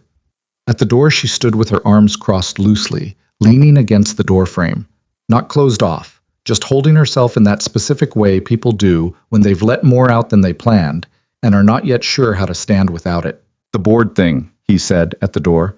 Tell Morrison before Thursday. Don't let Griggs control the timeline. She looked at him. You were thinking about that the whole time. Part of the time, he said. Something in her face softened with a kind of affection that she didn't try to cover. Get home safe, she said. He went down in the elevator, through the lobby, back into the December rain. He sat in his car for a moment before starting it, rain on the windshield, city all around him. He thought about a woman standing in a kitchen doorway in bare feet, holding herself together with her own arms, watching him leave. He thought about a drawing of Saturn on his refrigerator, done by a small person who had understood something before he did. He drove home through the rain, and Mrs. Kowalski was in the armchair having fallen asleep over her novel, which he gently woke her from and thanked her for. And he checked on Emma, who was fully asleep and had fallen asleep holding the teenage astronomer book with one finger still marking her page, which he carefully extracted before turning off her lamp. He went to bed. He did not stare at the ceiling. For the first time in a long time, he fell asleep quickly and without effort, in the particular way that sleep comes when something that has been tightly held has finally, in some small way, been let go. The months after December moved differently than the months before it. Not faster, exactly, just with more texture, more things in them. Adrian noticed it first in the small logistical details of his life. The way his grocery runs started accounting for a third set of preferences. The way his mental calendar had developed a new layer that he was navigating around rather than through. Victoria noticed it in the way her building's concierge had started nodding at her with a slightly different quality. The practiced discretion of someone who understood that the man who came up on Tuesday evenings and Sunday afternoons had moved from visitor to something else. A category that didn't have a formal designation but was recognizable nonetheless. They had not announced anything. There was nothing to announce, really. Or rather, there was, but neither of them had moved toward the announcement, because moving toward it would have required acknowledging how completely and without particular planning their lives had rearranged themselves around each other. Emma was the one who treated it with the most straightforwardness, which was characteristic. She had decided by January that Victoria was a fixed point, not a guest, not an occasional presence, but someone who existed in her world the way certain stars existed. You couldn't always see them, but they were there, and their position mattered to the map. She started saving things for Victoria specifically. Drawings, observations, questions she'd decided required Victoria's particular brand of serious attention. She kept a running mental list that she would work through during Sunday bookstore visits with the methodical focus of someone clearing a queue. Victoria, for her part, received all of this with a kind of careful willingness that Adrian watched from a middle distance with something between admiration and protectiveness. She was genuinely not practiced with children. She'd told him this honestly, and she meant it. She had no younger siblings, no nephews or nieces, no professional context in which children appeared. She'd spent most of her adult life in rooms that were curated for a specific kind of adult seriousness, and Emma was, by any measure, the opposite of that environment. What Victoria had, though, was the capacity to take things seriously. She took Emma's questions seriously. She took Emma's drawings seriously. She took the teenage astronomer book series seriously enough to read 2 of them so she could have an actual opinion when Emma asked, which Emma received with the complete satisfaction of someone whose intellectual standards had been respected. There were rough patches in it, because there are always rough patches, and anyone who tells you otherwise is managing your expectations in a direction that isn't useful. The first one happened in late January on a Saturday afternoon when Victoria had come over to Adrian's house. She'd been doing this more frequently. The suburban house with its refrigerator drawings and its slightly overfull bookshelves, and its kitchen that smelled like whatever Emma had decided needed to be cooked becoming, gradually, more familiar than her own precisely designed space. She'd brought work because she always brought work, which was a habit she'd acknowledged and not yet successfully modified. Her laptop was open at the kitchen table, while Adrian and Emma were doing something in the living room involving a cardboard tube, aluminum foil, and a level of negotiation that suggested differing visions for the same project. Emma came into the kitchen. "Victoria," she said. Victoria said, not quite looking up. She was in the middle of a paragraph in a vendor contract that required attention. "Do you know how a spectroscope works?" "Essentially, yes," Victoria said, still reading. "It separates light into component wavelengths using a diffraction grating. Why? We're building one." "With the cardboard tube?" "And the foil." "But Dad's doing the foil part wrong." Victoria looked up. Emma was standing in the doorway with her arms crossed and an expression of restrained frustration that Victoria recognized from boardrooms and found disconcerting on a 9-year-old's face. "What's he doing wrong?" "He's cutting it in a straight line. It needs to be at an angle to refract the light correctly." Victoria looked at her for a moment, closed her laptop. "Show me." They spent the next 45 minutes rebuilding the spectroscope, with Emma directing and Victoria handling the precision cutting because she had the steadiest hands. And Adrian standing in the kitchen doorway, watching the two of them lean over a kitchen table covered in foil scraps and arguing pleasantly about the angle of the aperture. The argument was between Emma and Victoria, not between Victoria and Adrian, which he noted and filed. They disagreed with each other with complete directness. Emma saying the angle was wrong, Victoria saying the angle was a reasonable approximation. Emma producing her library book on optics to support her position, Victoria reading it and conceding the point with the ease of someone who wasn't actually invested in being right, just in getting the right answer. Emma accepted the concession, adjusted the foil, held the tube up to the kitchen light and looked through it and made a sound that was pure, uncomplicated satisfaction. "There," she said. "You can see the spectrum." She handed it to Victoria. Victoria held it up and looked. She didn't say anything for a moment, then, "Right?" Emma said. "It's genuinely beautiful," Victoria said, with a flatness that meant she was sincere. She lowered the tube and handed it back. "Good call on the angle." Emma gave her a look that said the compliment was accepted and expected and moved on to the next thing, which was whether they could do the same with a CD, which she'd read also worked as a diffraction grating. Adrian went back to the kitchen and resumed the lunch he'd been making, which had gone slightly cold during the spectroscope consultation, and he stood at the stove reheating soup with his back to the table and his family behind him and felt the specific quality of a moment that was both ordinary and not ordinary at all. That was January. February was harder in different ways. Victoria had a pattern that Adrian was learning, a 3-week cycle that he could track in retrospect but was only beginning to recognize in real time. 3 weeks of relative balance, of being present and accessible and letting things be what they were becoming, followed by a week in which something pulled her back inside herself. Not dramatically, just a slight increase in distance, a recalibration towards self-sufficiency, a period of fewer texts and more late nights at the office, and responses that were a half-beat more formal than usual. He recognized it the third time it happened. The first 2 times he'd just waited it out, trusting that it wasn't about him, because she'd been clear enough about what it was when she talked around it.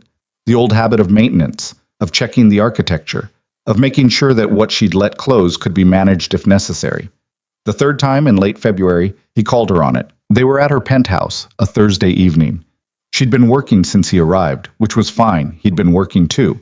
He had freight contracts to review, and she had quarterly projections to finish, and being in the same room without needing to be continuously present to each other was something they'd gotten good at. But she'd been short in a specific way. Not rude, just clipped. The particular terseness of someone managing an interior situation. He put his folder down. "What's happening?" he said. "Working," she said, not looking up. "Victoria." She looked up. Her expression was the controlled one, the one she used in boardrooms and press interviews, and he'd learned when she was feeling something she hadn't decided to feel yet. "I'm fine," she said. "You're fine in the way you were fine before the December board meeting," he said. "Where fine means you've located a problem and you're running diagnostics instead of just saying what it is." She looked at him for a moment. Her jaw moved slightly. The tell she had that meant she was deciding whether to maintain the position or let it go. "I had a conversation with Griggs today," she said finally. He waited. "He called me into a side meeting before the full board session. He told me, and I'm paraphrasing, but only slightly, that he had concerns about whether my personal life was affecting my judgment and focus. She said this with great precision, the way she said things when the precision was doing a lot of work to contain the thing underneath. He cited no specific decision, no performance metric. He cited a photograph. What photograph? There's a column, local business media. Someone photographed us leaving Meridian Pages 3 weeks ago. Me and you and Emma. She paused. The column suggested the phrasing was distracted by domestic ambitions, which is a phrase I have spent the past 8 hours not saying out loud to anyone. Adrian was quiet. He said it as concern, she said. That's the thing about Griggs. He always says it as concern. It's never an attack. It's always a question about whether you're okay, whether the pressure is getting to you, whether you need... She stopped. Her hand had gone flat on the table, pressing down. Whether you need to reconsider your priorities. What did you say? I said my Q4 results were the strongest in the company's history. My customer retention rate had increased 11% year over year, and that if he had specific concerns about specific decisions, he was welcome to raise them formally at the board level with documentation. She looked at Adrian. Then I ended the meeting. Good, he said. He's going to keep doing it, she said. That's the thing. He found a surface. He's going to keep coming at it. She turned her hand over on the table. And the worst part is, it's working slightly. Not his argument, but the attention to it. The fact that someone else's perception of my life is now a thing I'm aware of. Adrian looked at her. I'm not asking you to fix it, she said quickly. I know you can't fix it. You're telling me, he said. Yes. Good, he said again. She exhaled. Some of the flatness in her posture released. He's wrong, Adrian said. Not just strategically. He's wrong about what a personal life does to someone's judgment. He's thinking about it like it's a resource depletion, like caring about something outside work takes away from what's inside it. He paused. In my experience, it's the other way around. She looked at him. When Emma's okay, I do better work, he said. Not because I'm distracted by her, or because I'm running on some kind of warm feeling, but because there's a center. There's something outside the job that isn't the job, and that gives you, I don't know, proportion. You can see what's actually large and what just looks large. Victoria was quiet for a long moment. Griggs has been married for 32 years, she said, to a woman who manages their household, their social calendar, their children's school situations, and every other domestic complexity so that he can be fully present for work without any of that competing for his attention. She said it without venom, just as information. He's not wrong from inside his model. His model's broken, Adrian said. I know that. And you're not going to live inside it. She looked at him. The controlled expression had given way to something more direct. No, she said. I'm not. They went back to work. But something in the room had changed. The same quality as after the December kitchen conversation. A loosening that he'd come to recognize as what happened when she stopped carrying something alone. Later, when they'd both closed their laptops and she was making tea with the specific concentration she applied to small tasks, she said without turning around, I need you to know that what you said about the center, I think about it. I think about it more than you'd expect. He didn't say anything. I'm not used to having a center, she said, other than the company. And the company it's not a person, he said. She turned around, looked at him. No, she said. It's not. Spring came slowly to Chicago, the way it always did, tentatively, and then all at once. And with it came a change in the texture of their weeks. Victoria started spending weekends at Adrian's house more often than she spent them at the penthouse, which was a development that had its own small complications. The suburban house was everything the penthouse was not, proportioned for a family rather than an image, with a small backyard that needed attention and a kitchen where the cabinet under the sink was slightly misaligned and closed only if you pushed it at the right angle, and hallways that were full of Emma's school projects and coat hooks with too many coats, and the particular ambient evidence of a life being lived at full volume by people who didn't have the staff or the budget to keep it continuously ordered. Victoria was not naturally suited to disorder. She had a functioning relationship with it.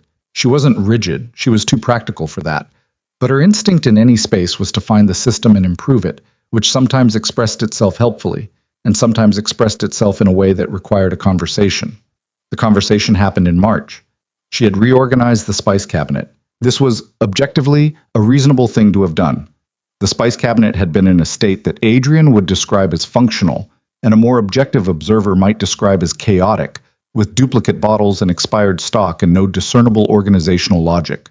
Victoria had spent 40 minutes while he was picking Emma up from school, replacing the organizational logic with something that was clearly better. Emma came home, went to the kitchen for a snack, and immediately noticed. "Why is the cinnamon there?" she said. "Alphabetical," Victoria said from the living room. Emma looked at the cabinet, looked at where the cinnamon had previously lived. "It was next to the nutmeg before," she said. "Alphabetically, nutmeg comes before cinnamon." "No, I mean, they go together. When Dad makes oatmeal, he uses them both. They should be next to each other." Victoria came to the kitchen doorway. Adrian stood near the counter watching this with the specific alert quality of someone who recognized a situation with multiple right answers. "That's a by-use system," Victoria said. "That's how we use them," Emma said. A pause. Victoria looked at the cabinet, then at Emma. "What else goes together?" Emma looked at the cabinet with the seriousness of the question deserved. "Cumin and chili powder, and the garlic powder and onion powder, and the vanilla goes near the sugar, not the spices, because it's for baking." Victoria looked at Adrian. He made no expression. She looked back at the cabinet. "That's actually a better system," she said. "Yeah," Emma said, not as a victory, just as agreement, and went to get her snack. Victoria stood in the kitchen doorway for a moment. Adrian moved past her to check the cabinet, not saying anything. She bumped his shoulder lightly as he passed, a small, almost involuntary gesture, and he put his hand briefly against her back, and the whole thing lasted about 2 seconds and communicated more than most longer exchanges did. April arrived with the school science fair, which Emma had been preparing for since February with the focused intensity of someone who understood that the stakes were civilizationally significant.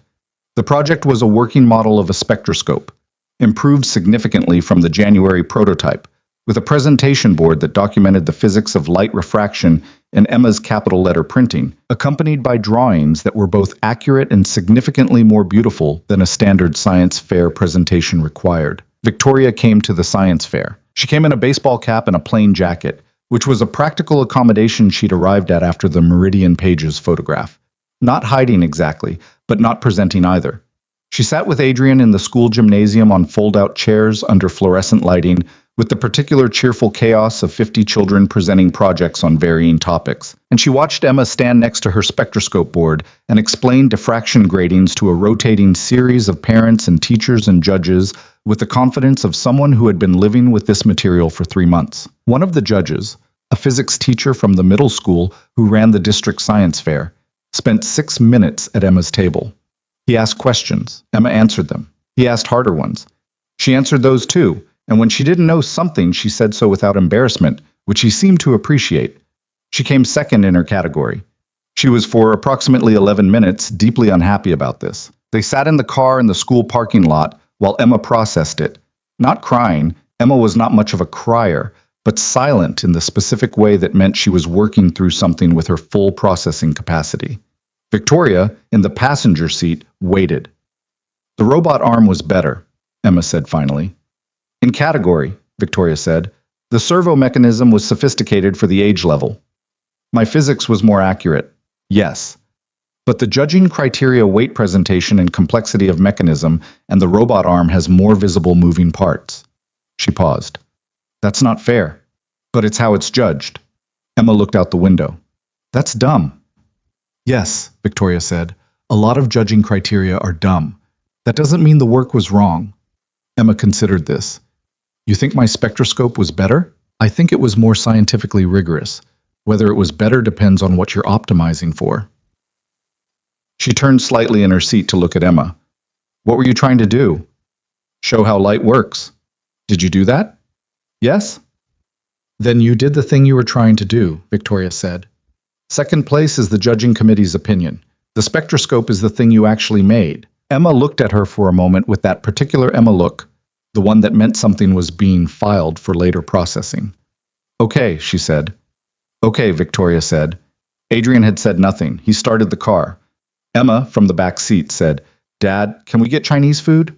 "Yes," he said. "Victoria, do you like dumplings?" "Yes," Victoria said. "Good," Emma said, and that appeared to close the science fair matter entirely in favor of the dumpling matter, which was a transition Adrian found both characteristically Emma and deeply welcome. They got Chinese food. sat around the kitchen table with containers spread across it, and Emma explaining the finer points of the dumpling hierarchy to Victoria, who had opinions of her own that were different from Emma's but defended them with enough seriousness that Emma upgraded her position from received to actively contested. Outside, April moved through the city doing its spring business. Inside the kitchen, three people argued about dumplings in the particular way that people argue about things they don't actually disagree about that much but enjoy the shape of the conversation anyway. The scandal broke in May. Adrian heard about it from Derek before he heard about it from Victoria, which he suspected was deliberate on her part. The instinct to contain before exposing, to know the full shape of a problem before bringing it to someone else's space. Derek called on a Wednesday morning while Adrian was reviewing freight contracts. "Have you seen the news?" Derek said without preamble, which was how Derek delivered most things he considered urgent.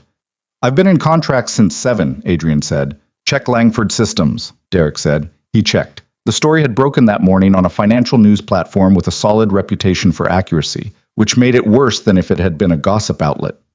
Two senior executives at Langford Systems, David Carver, VP of Business Development, and Jennifer Marsh, Director of Strategic Partnerships, had allegedly been diverting corporate resources to a competing consulting firm that Carver had a covert financial stake in. 3 client contracts worth a combined $41 million had been steered through Marsh's division towards service providers with undisclosed connections to the competing firm. The arrangement had apparently been running for 14 months. The story had supporting documentation. By the time Adrian had read it through, his phone was already showing a text from Victoria. It said, "I know." He called her. She picked up on the first ring. "Tell me where you are," he said. "Office," she said. Her voice had the specific quality he'd learned to recognize as maximum load control, completely even, completely managed, which meant something underneath it was the opposite. "Is your attorney there? Conference call in 20 minutes. I've known about this for 16 hours. She paused. "We found it in an internal compliance audit. I've been managing disclosure strategy since yesterday afternoon." "That's why you didn't call yesterday." "I needed to know the shape of it before—" She stopped. "Before telling me." "Yes." He understood it. Didn't like the instinct, but understood it. "What do you need?" "I need the next 12 hours to be entirely professional," she said. "And then I need—" She stopped again. "I don't know what I need after that." "Then figure out the next 12 hours and call me when you're done." "It might be late. Call me anyway." She called at 11:47 at night. He'd been awake. He'd known she would call, had known he'd stay up until she did, which was a thing he'd stopped pretending required deliberation about. He was on the couch with a paperback he hadn't actually been reading, and the lamp on, and the house quiet. Her voice, when she called, was different from the morning. Not the controlled professional register, lower. Tired in a specific way that was less about hours worked and more about weight carried. "How bad is it?" he said. "2 major clients have issued public statements saying they're reviewing their contracts," she said. 3 investors have called my CFO asking for emergency briefings. The media cycle is—" She paused. "It's what I expected, which doesn't make it less." "Did you know about Carver and Marsh?" "No." She said it with a flatness that was also, underneath, something raw. "I knew Carver had some external consulting interests. I had no visibility into the conflict structure, which means either my oversight was inadequate or I was deliberately kept out of the loop by people who knew I'd stop it." She paused. "I've spent today trying to determine which one." "And?" "Both," she said. "I missed things I should have seen, and they were careful about what I saw." She exhaled. "Neither thing makes the other better."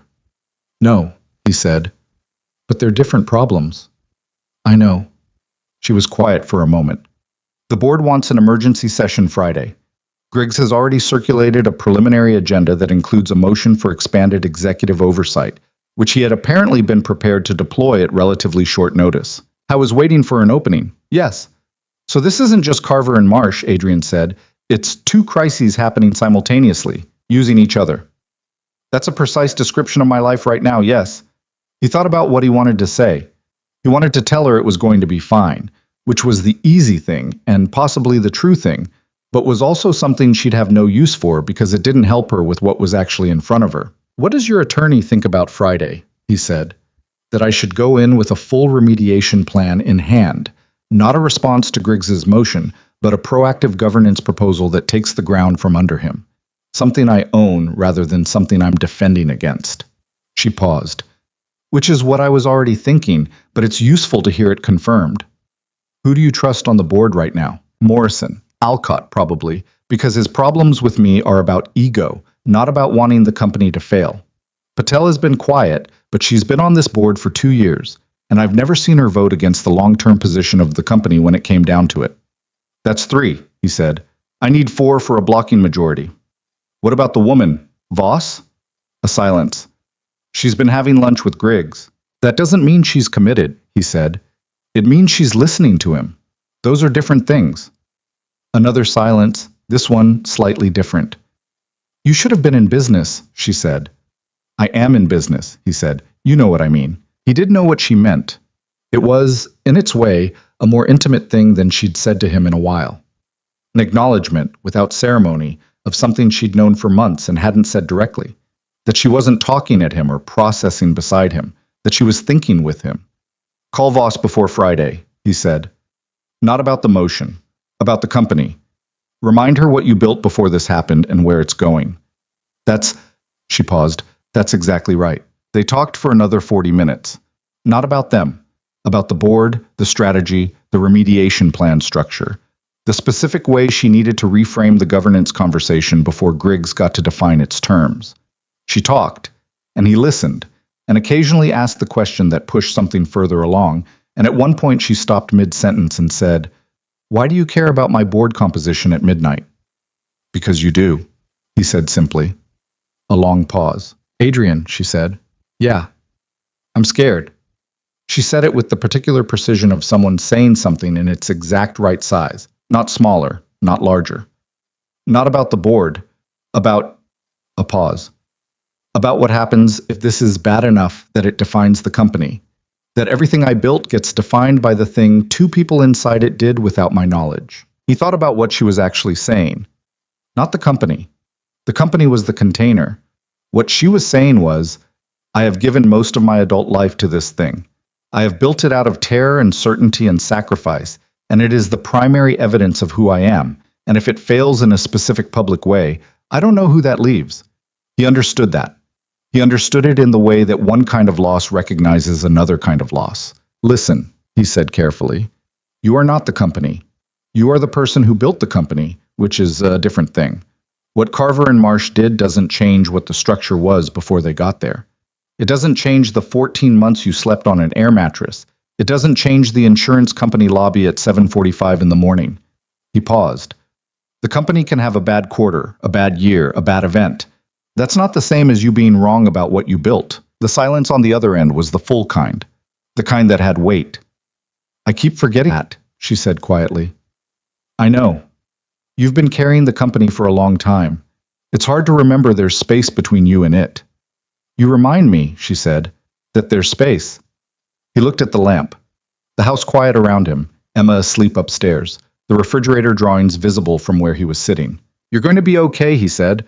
Not because the board session will be easy or because the next month won't be hard, but because you're going to walk in there Friday with a plan you built, not one you reacted into. And that's the difference between someone who runs the room and someone who survives it. Another silence. I need to sleep, she said. Yeah. Will you be there Friday? Not at the session. I mean, after, when it's done. He looked at the refrigerator, at the Saturn drawing and the 5 or 6 other drawings that had accumulated around it. Emma's ongoing record of the things she found worth drawing. Yes, he said. Okay? She exhaled. Okay. He heard her setting her phone down on a hard surface, the kitchen counter, probably, based on the sound. He heard the specific quiet of the penthouse that she'd described once as no longer quite so loud with itself. Good night, she said. Good night, he said. He sat on the couch for a while after, the lamp on and the house around him doing its nighttime settling.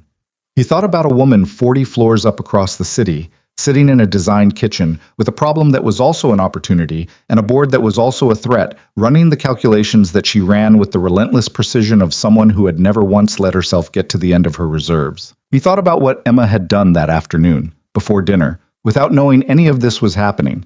Emma had come home from school with the drawing already mostly finished, which she'd completed at the kitchen table while Adrian made dinner.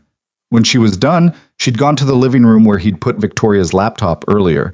Victoria's habit of leaving her things in both spaces, now something they'd stopped commenting on, and taped the drawing carefully to the lid. She'd done it with the methodical purposefulness she brought to things she'd decided mattered. He hadn't looked at it closely until now.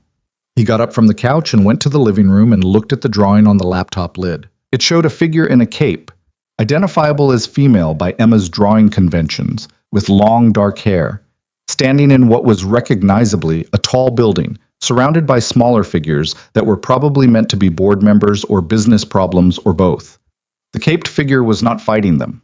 She was just standing there, steady in the middle of it. Underneath, in Emma's capital letter printing, it said, "Superheroes are allowed to cry too." Adrian stood in the living room of his house, in the quiet, holding a child's drawing that was directed at a woman currently sitting alone across the city, managing a crisis with everything she had. He looked at it for a long time. Then he took a picture of it, turned off the lamp, and went upstairs. He sent the picture to Victoria before he went to sleep. No message, just the picture. Her response came back 4 minutes later. It was not words. It was just a single period, a dot, a full stop, the kind of punctuation that in their specific language meant received, understood, here.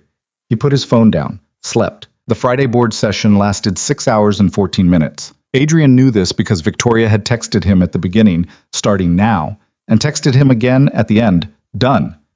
And the interval between those two messages was 6 hours and 14 minutes, during which he had done approximately 40% of his normal productive work and spent the remaining 60% in a state of managed distraction that he would not have admitted to anyone except possibly Derek, who already knew. He didn't hear her voice until 9:17 that evening, when she called from the car on her way back from the office, and the first thing he noticed was that she sounded different from Friday mornings.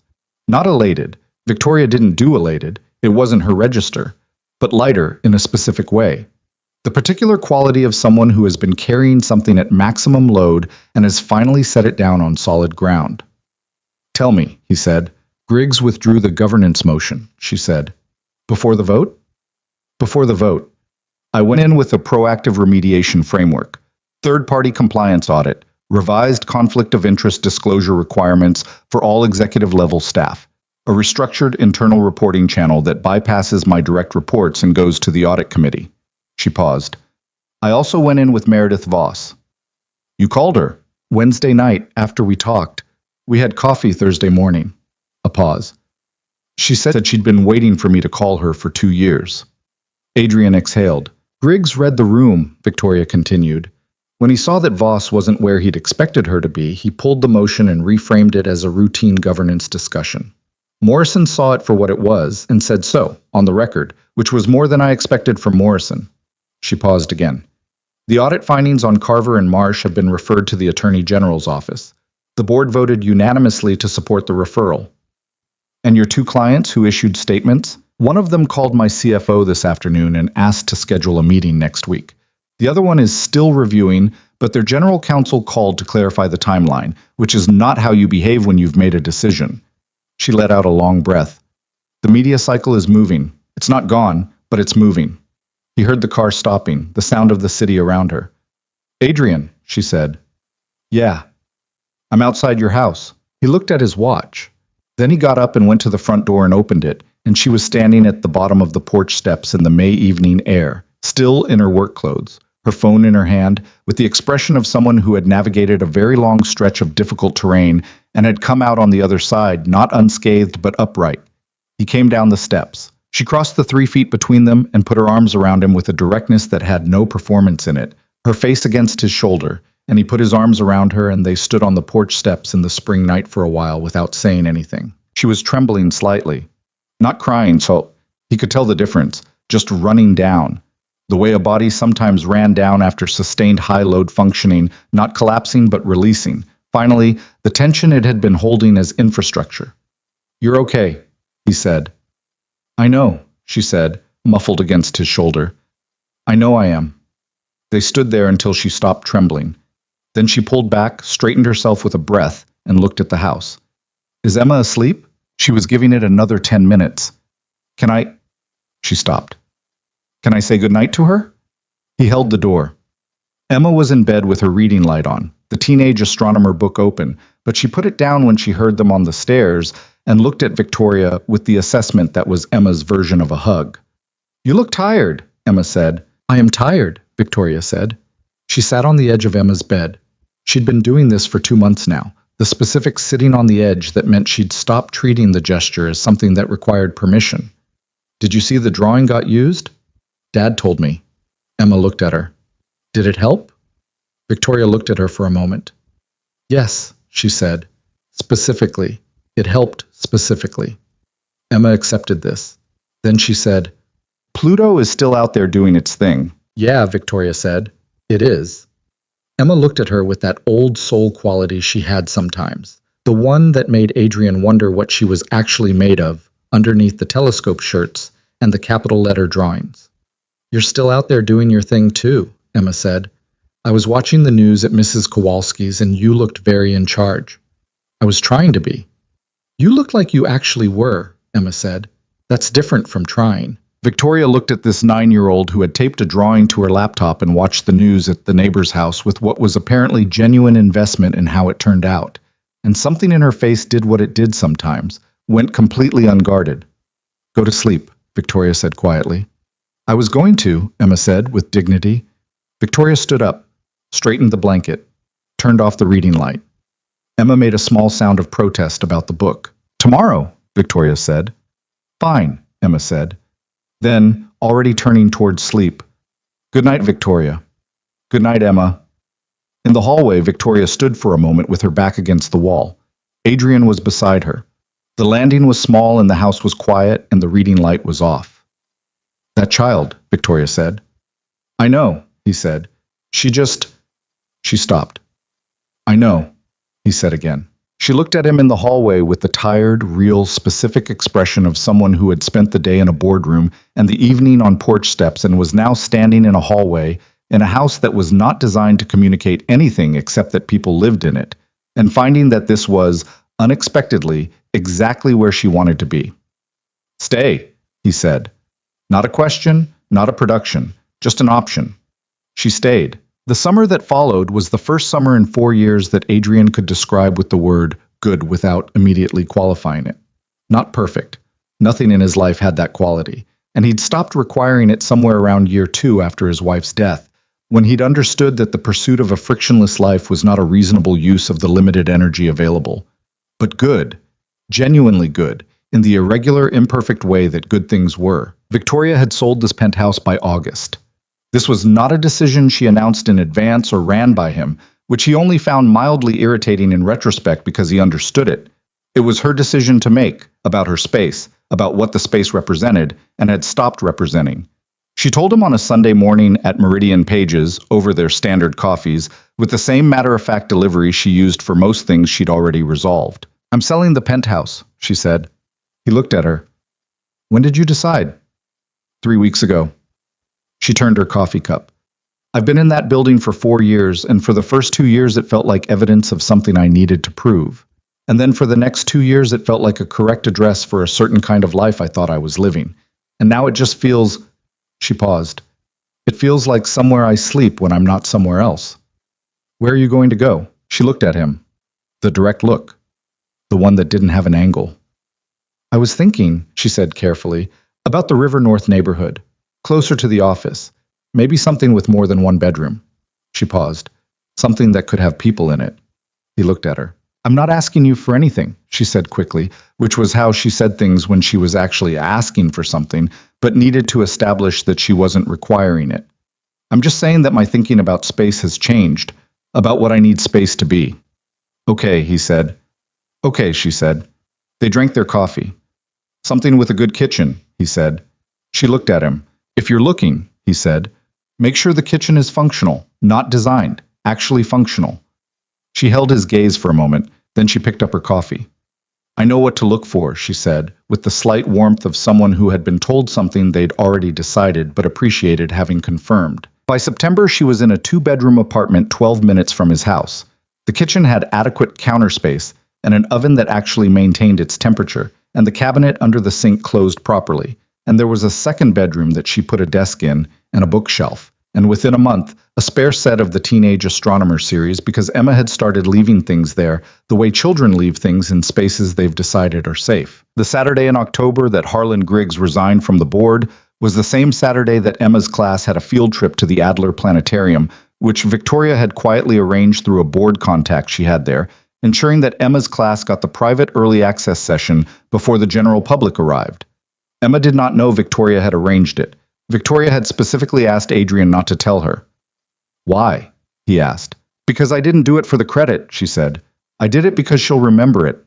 He looked at her. What? She said. Nothing, he said. You're doing the look. I don't have a look. You have a look, she said.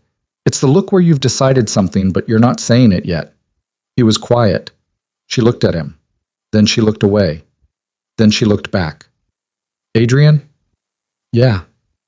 What are you not saying? He thought about all the things he'd been not saying for various periods of time, some of them for months, accumulated carefully, the way you accumulated something you needed to be sure about before you presented it, because presenting it changed the structure of everything.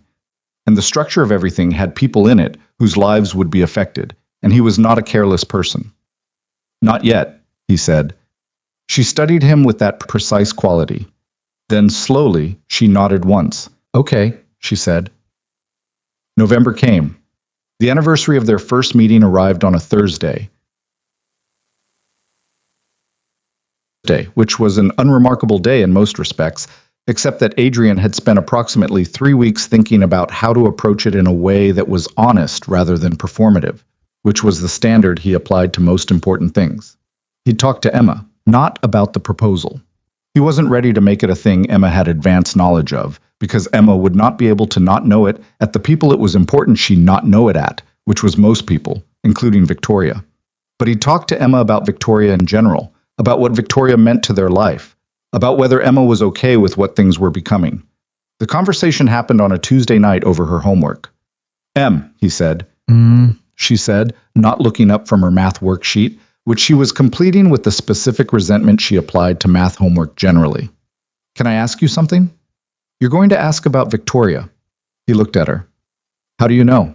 Because you've been thinking about something for weeks, and Victoria is the only thing you think about that you don't just do. She looked up. You do things, Dad. When you think about something for a long time without doing it, it's because it involves other people. He sat down across from her at the kitchen table. Does it bother you? He said. How much she's part of things now. Emma put her pencil down. She gave him the full attention she gave things she considered important.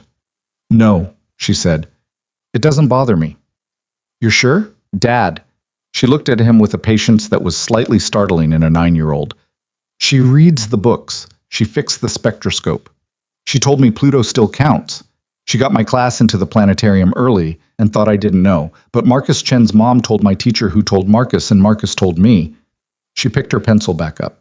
She doesn't have to do those things. She does them because she wants to. A pause. Mom would have liked her, I think. The sentence landed quietly, without drama. Emma said it the way she sometimes said things that were large, plainly, because she'd thought about them enough that they didn't need dressing up. Adrian didn't say anything for a moment. I think so too, he said. Emma looked at him. Something passed between them. Not grief exactly, but the particular bittersweet quality that lived in the same neighborhood as grief, the territory where loss and gratitude occupied the same address. Then Emma picked up her pencil and returned to her math worksheet. Do what you're thinking about doing, she said. She won't say no. He looked at his daughter. The math's not going to do itself, she said, without looking up. He stood up from the table. He went to the kitchen and stood at the counter for a while, not doing anything in particular, just being in the room with the refrigerator drawings and the properly organized spice cabinet and the evidence of a life that had built itself back from wreckage into something he hadn't expected and couldn't have planned. He went to his jacket pocket, which was where he'd been keeping a small box for 11 days. He looked at it. Then he put it back and finished making dinner. He waited 3 more weeks. Not because he was unsure. He'd been sure for longer than 3 weeks, if he was honest, which he tried to be. He waited because he wanted it to be right. Not in the sense of engineered or curated, but right in the sense of true. The right place, the right moment. Not the moment that looked right, but the moment that was right. which were different things, and the difference mattered. It happened on a Sunday morning in late November, on the one-year anniversary of the event where they'd met, and the fact that it was a Sunday morning was not coincidental. He told Victoria he wanted to take a drive. Emma was already in the back seat, which Victoria found unremarkable because Emma was frequently in the back seat on Sunday mornings now.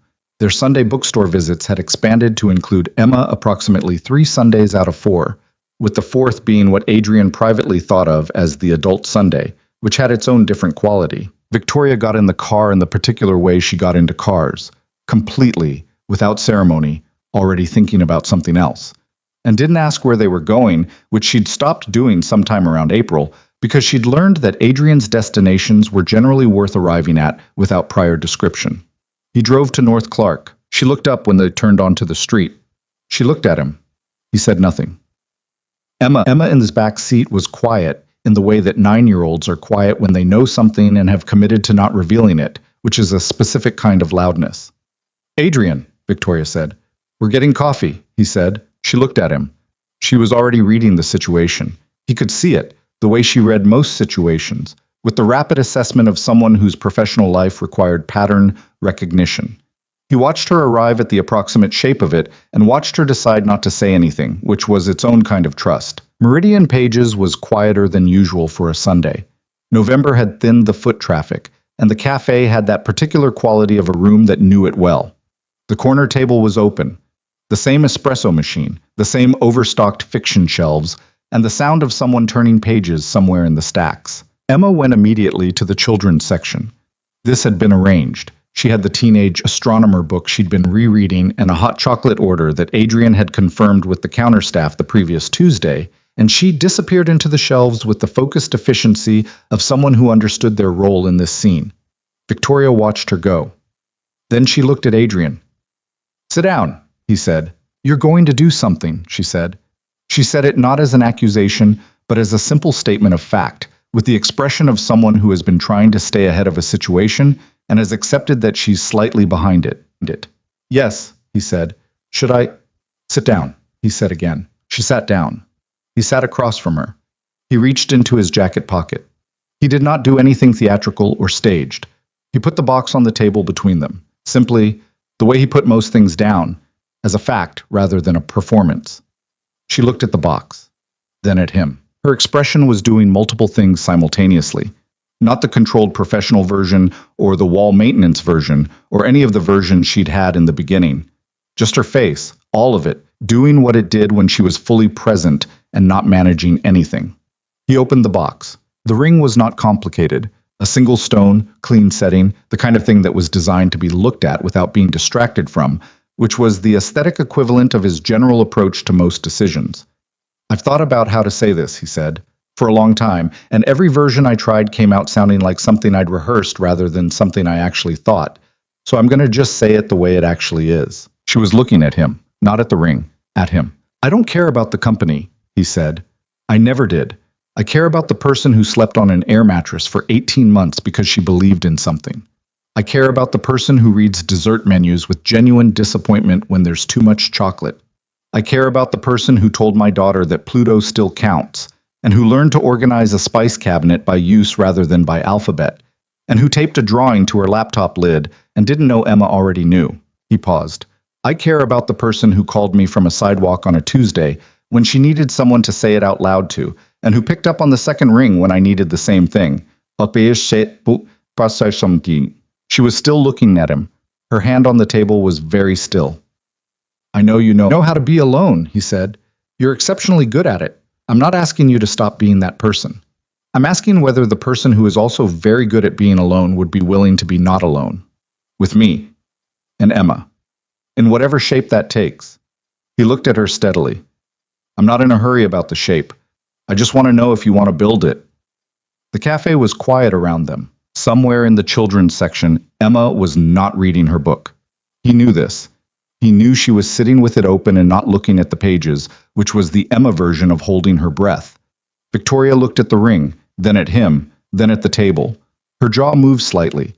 The tell that meant she was working through something at maximum capacity. Then her eyes did what they'd been at maximum capacity to avoid, and she let them. She cried the way someone cried when they hadn't done it in a long time. And the thing they were crying about was not sad. Quietly, with very little performance, 2 tears on one side and one on the other, and she didn't wipe them away immediately, which he thought was the bravest thing she did. I practiced what I was going to say, she said, which was so perfectly her that he almost smiled. When I understood this was coming, I practiced a response. What was it? It was very articulate, she said. It addressed several important points. She looked at him.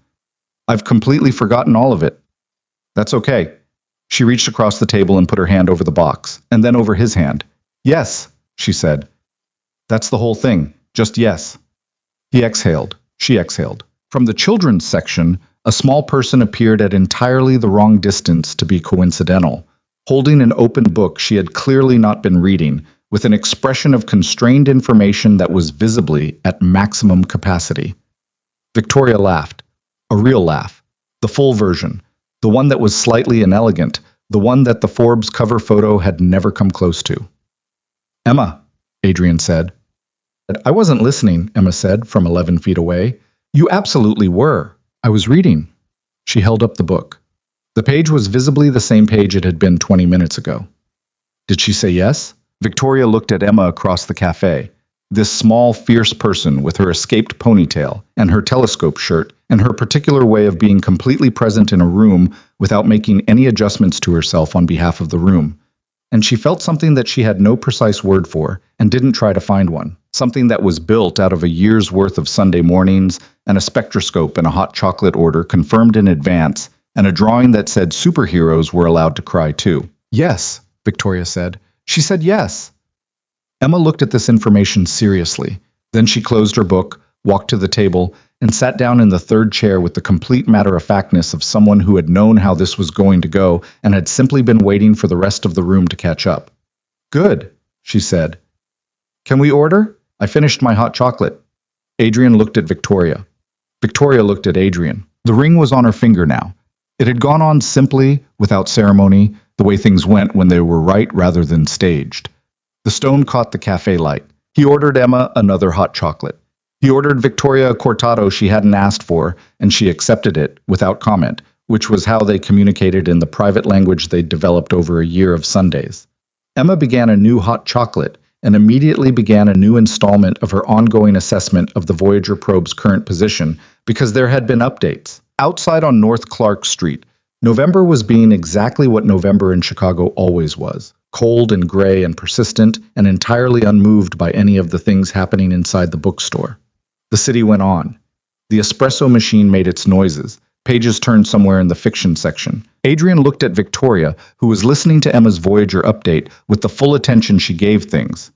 She found worth understanding, her new ring catching light, her cortado untouched for the moment, her hair slightly imperfect in the way it was when she'd stopped spending 40 minutes on it, which he'd taken quiet note of over the past several months as one of the clearest possible signals of a person becoming comfortable in their own space. She looked up and caught him looking. He didn't look away. She didn't either.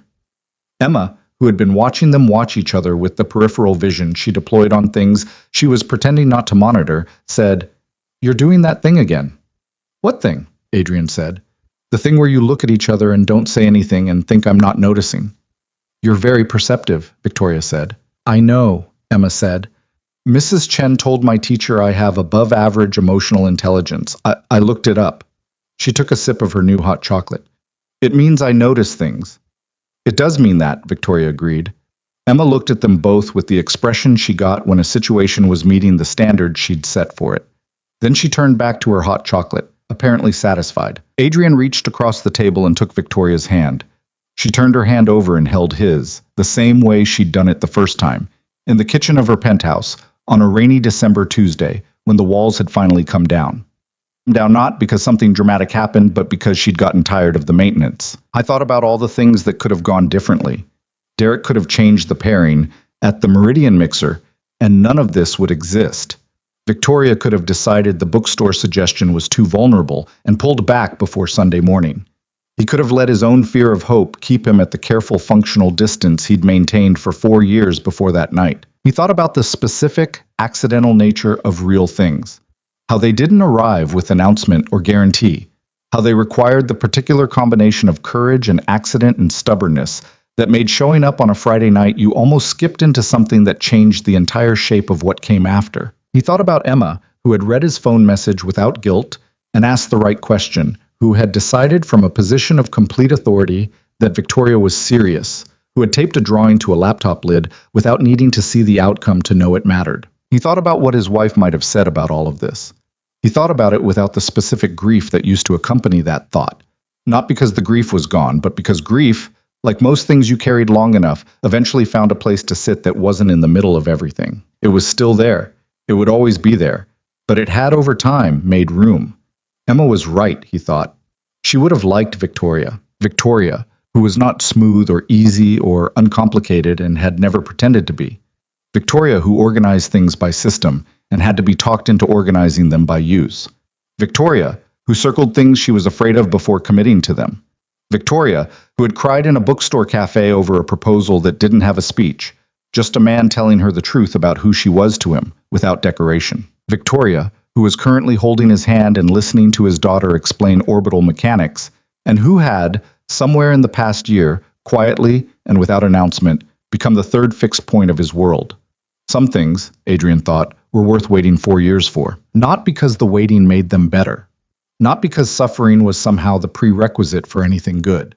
But because some things needed you to be exactly the person that time and loss and the hard work of continuing had made you, patient enough to let something real develop at its own pace, honest enough not to perform what you felt, present enough to notice the moment when someone else stopped performing too. He hadn't gone to that networking event looking for anything. He'd gone because Derek guilted him, and because a peanut butter Saturn sandwich made him feel tired in a way that sleep didn't fix, and because 11 days of a gold-embossed invitation sitting on his counter had finally constituted a kind of gravity. The universe, apparently, had its own logistics operation, and its routing was better than his. Victoria squeezed his hand. He looked at her. Outside, Chicago went on being Chicago. Enormous and cold and completely indifferent to the small, irreversible, enormously important things happening inside a bookstore on North Clark Street, where a man and a woman and a 9-year-old with emotional intelligence sat around a cafe table and were, without quite having planned it, a family. Emma set down her hot chocolate. "I think," she said, with the gravity of someone making a considered announcement, "we should come here every Sunday." Victoria looked at Adrian. Adrian looked at Victoria. "We already do," he said. Emma looked at both of them. Something in her expression settled. The particular settling of a child who has gotten the answer she needed and can now move on to the next thing. "Good," she said, and turned back to the Voyager probe, which was still out there, still moving, still doing exactly what it had always been doing, regardless of what anyone decided to call it or how they chose to measure the distance it had traveled. Still going,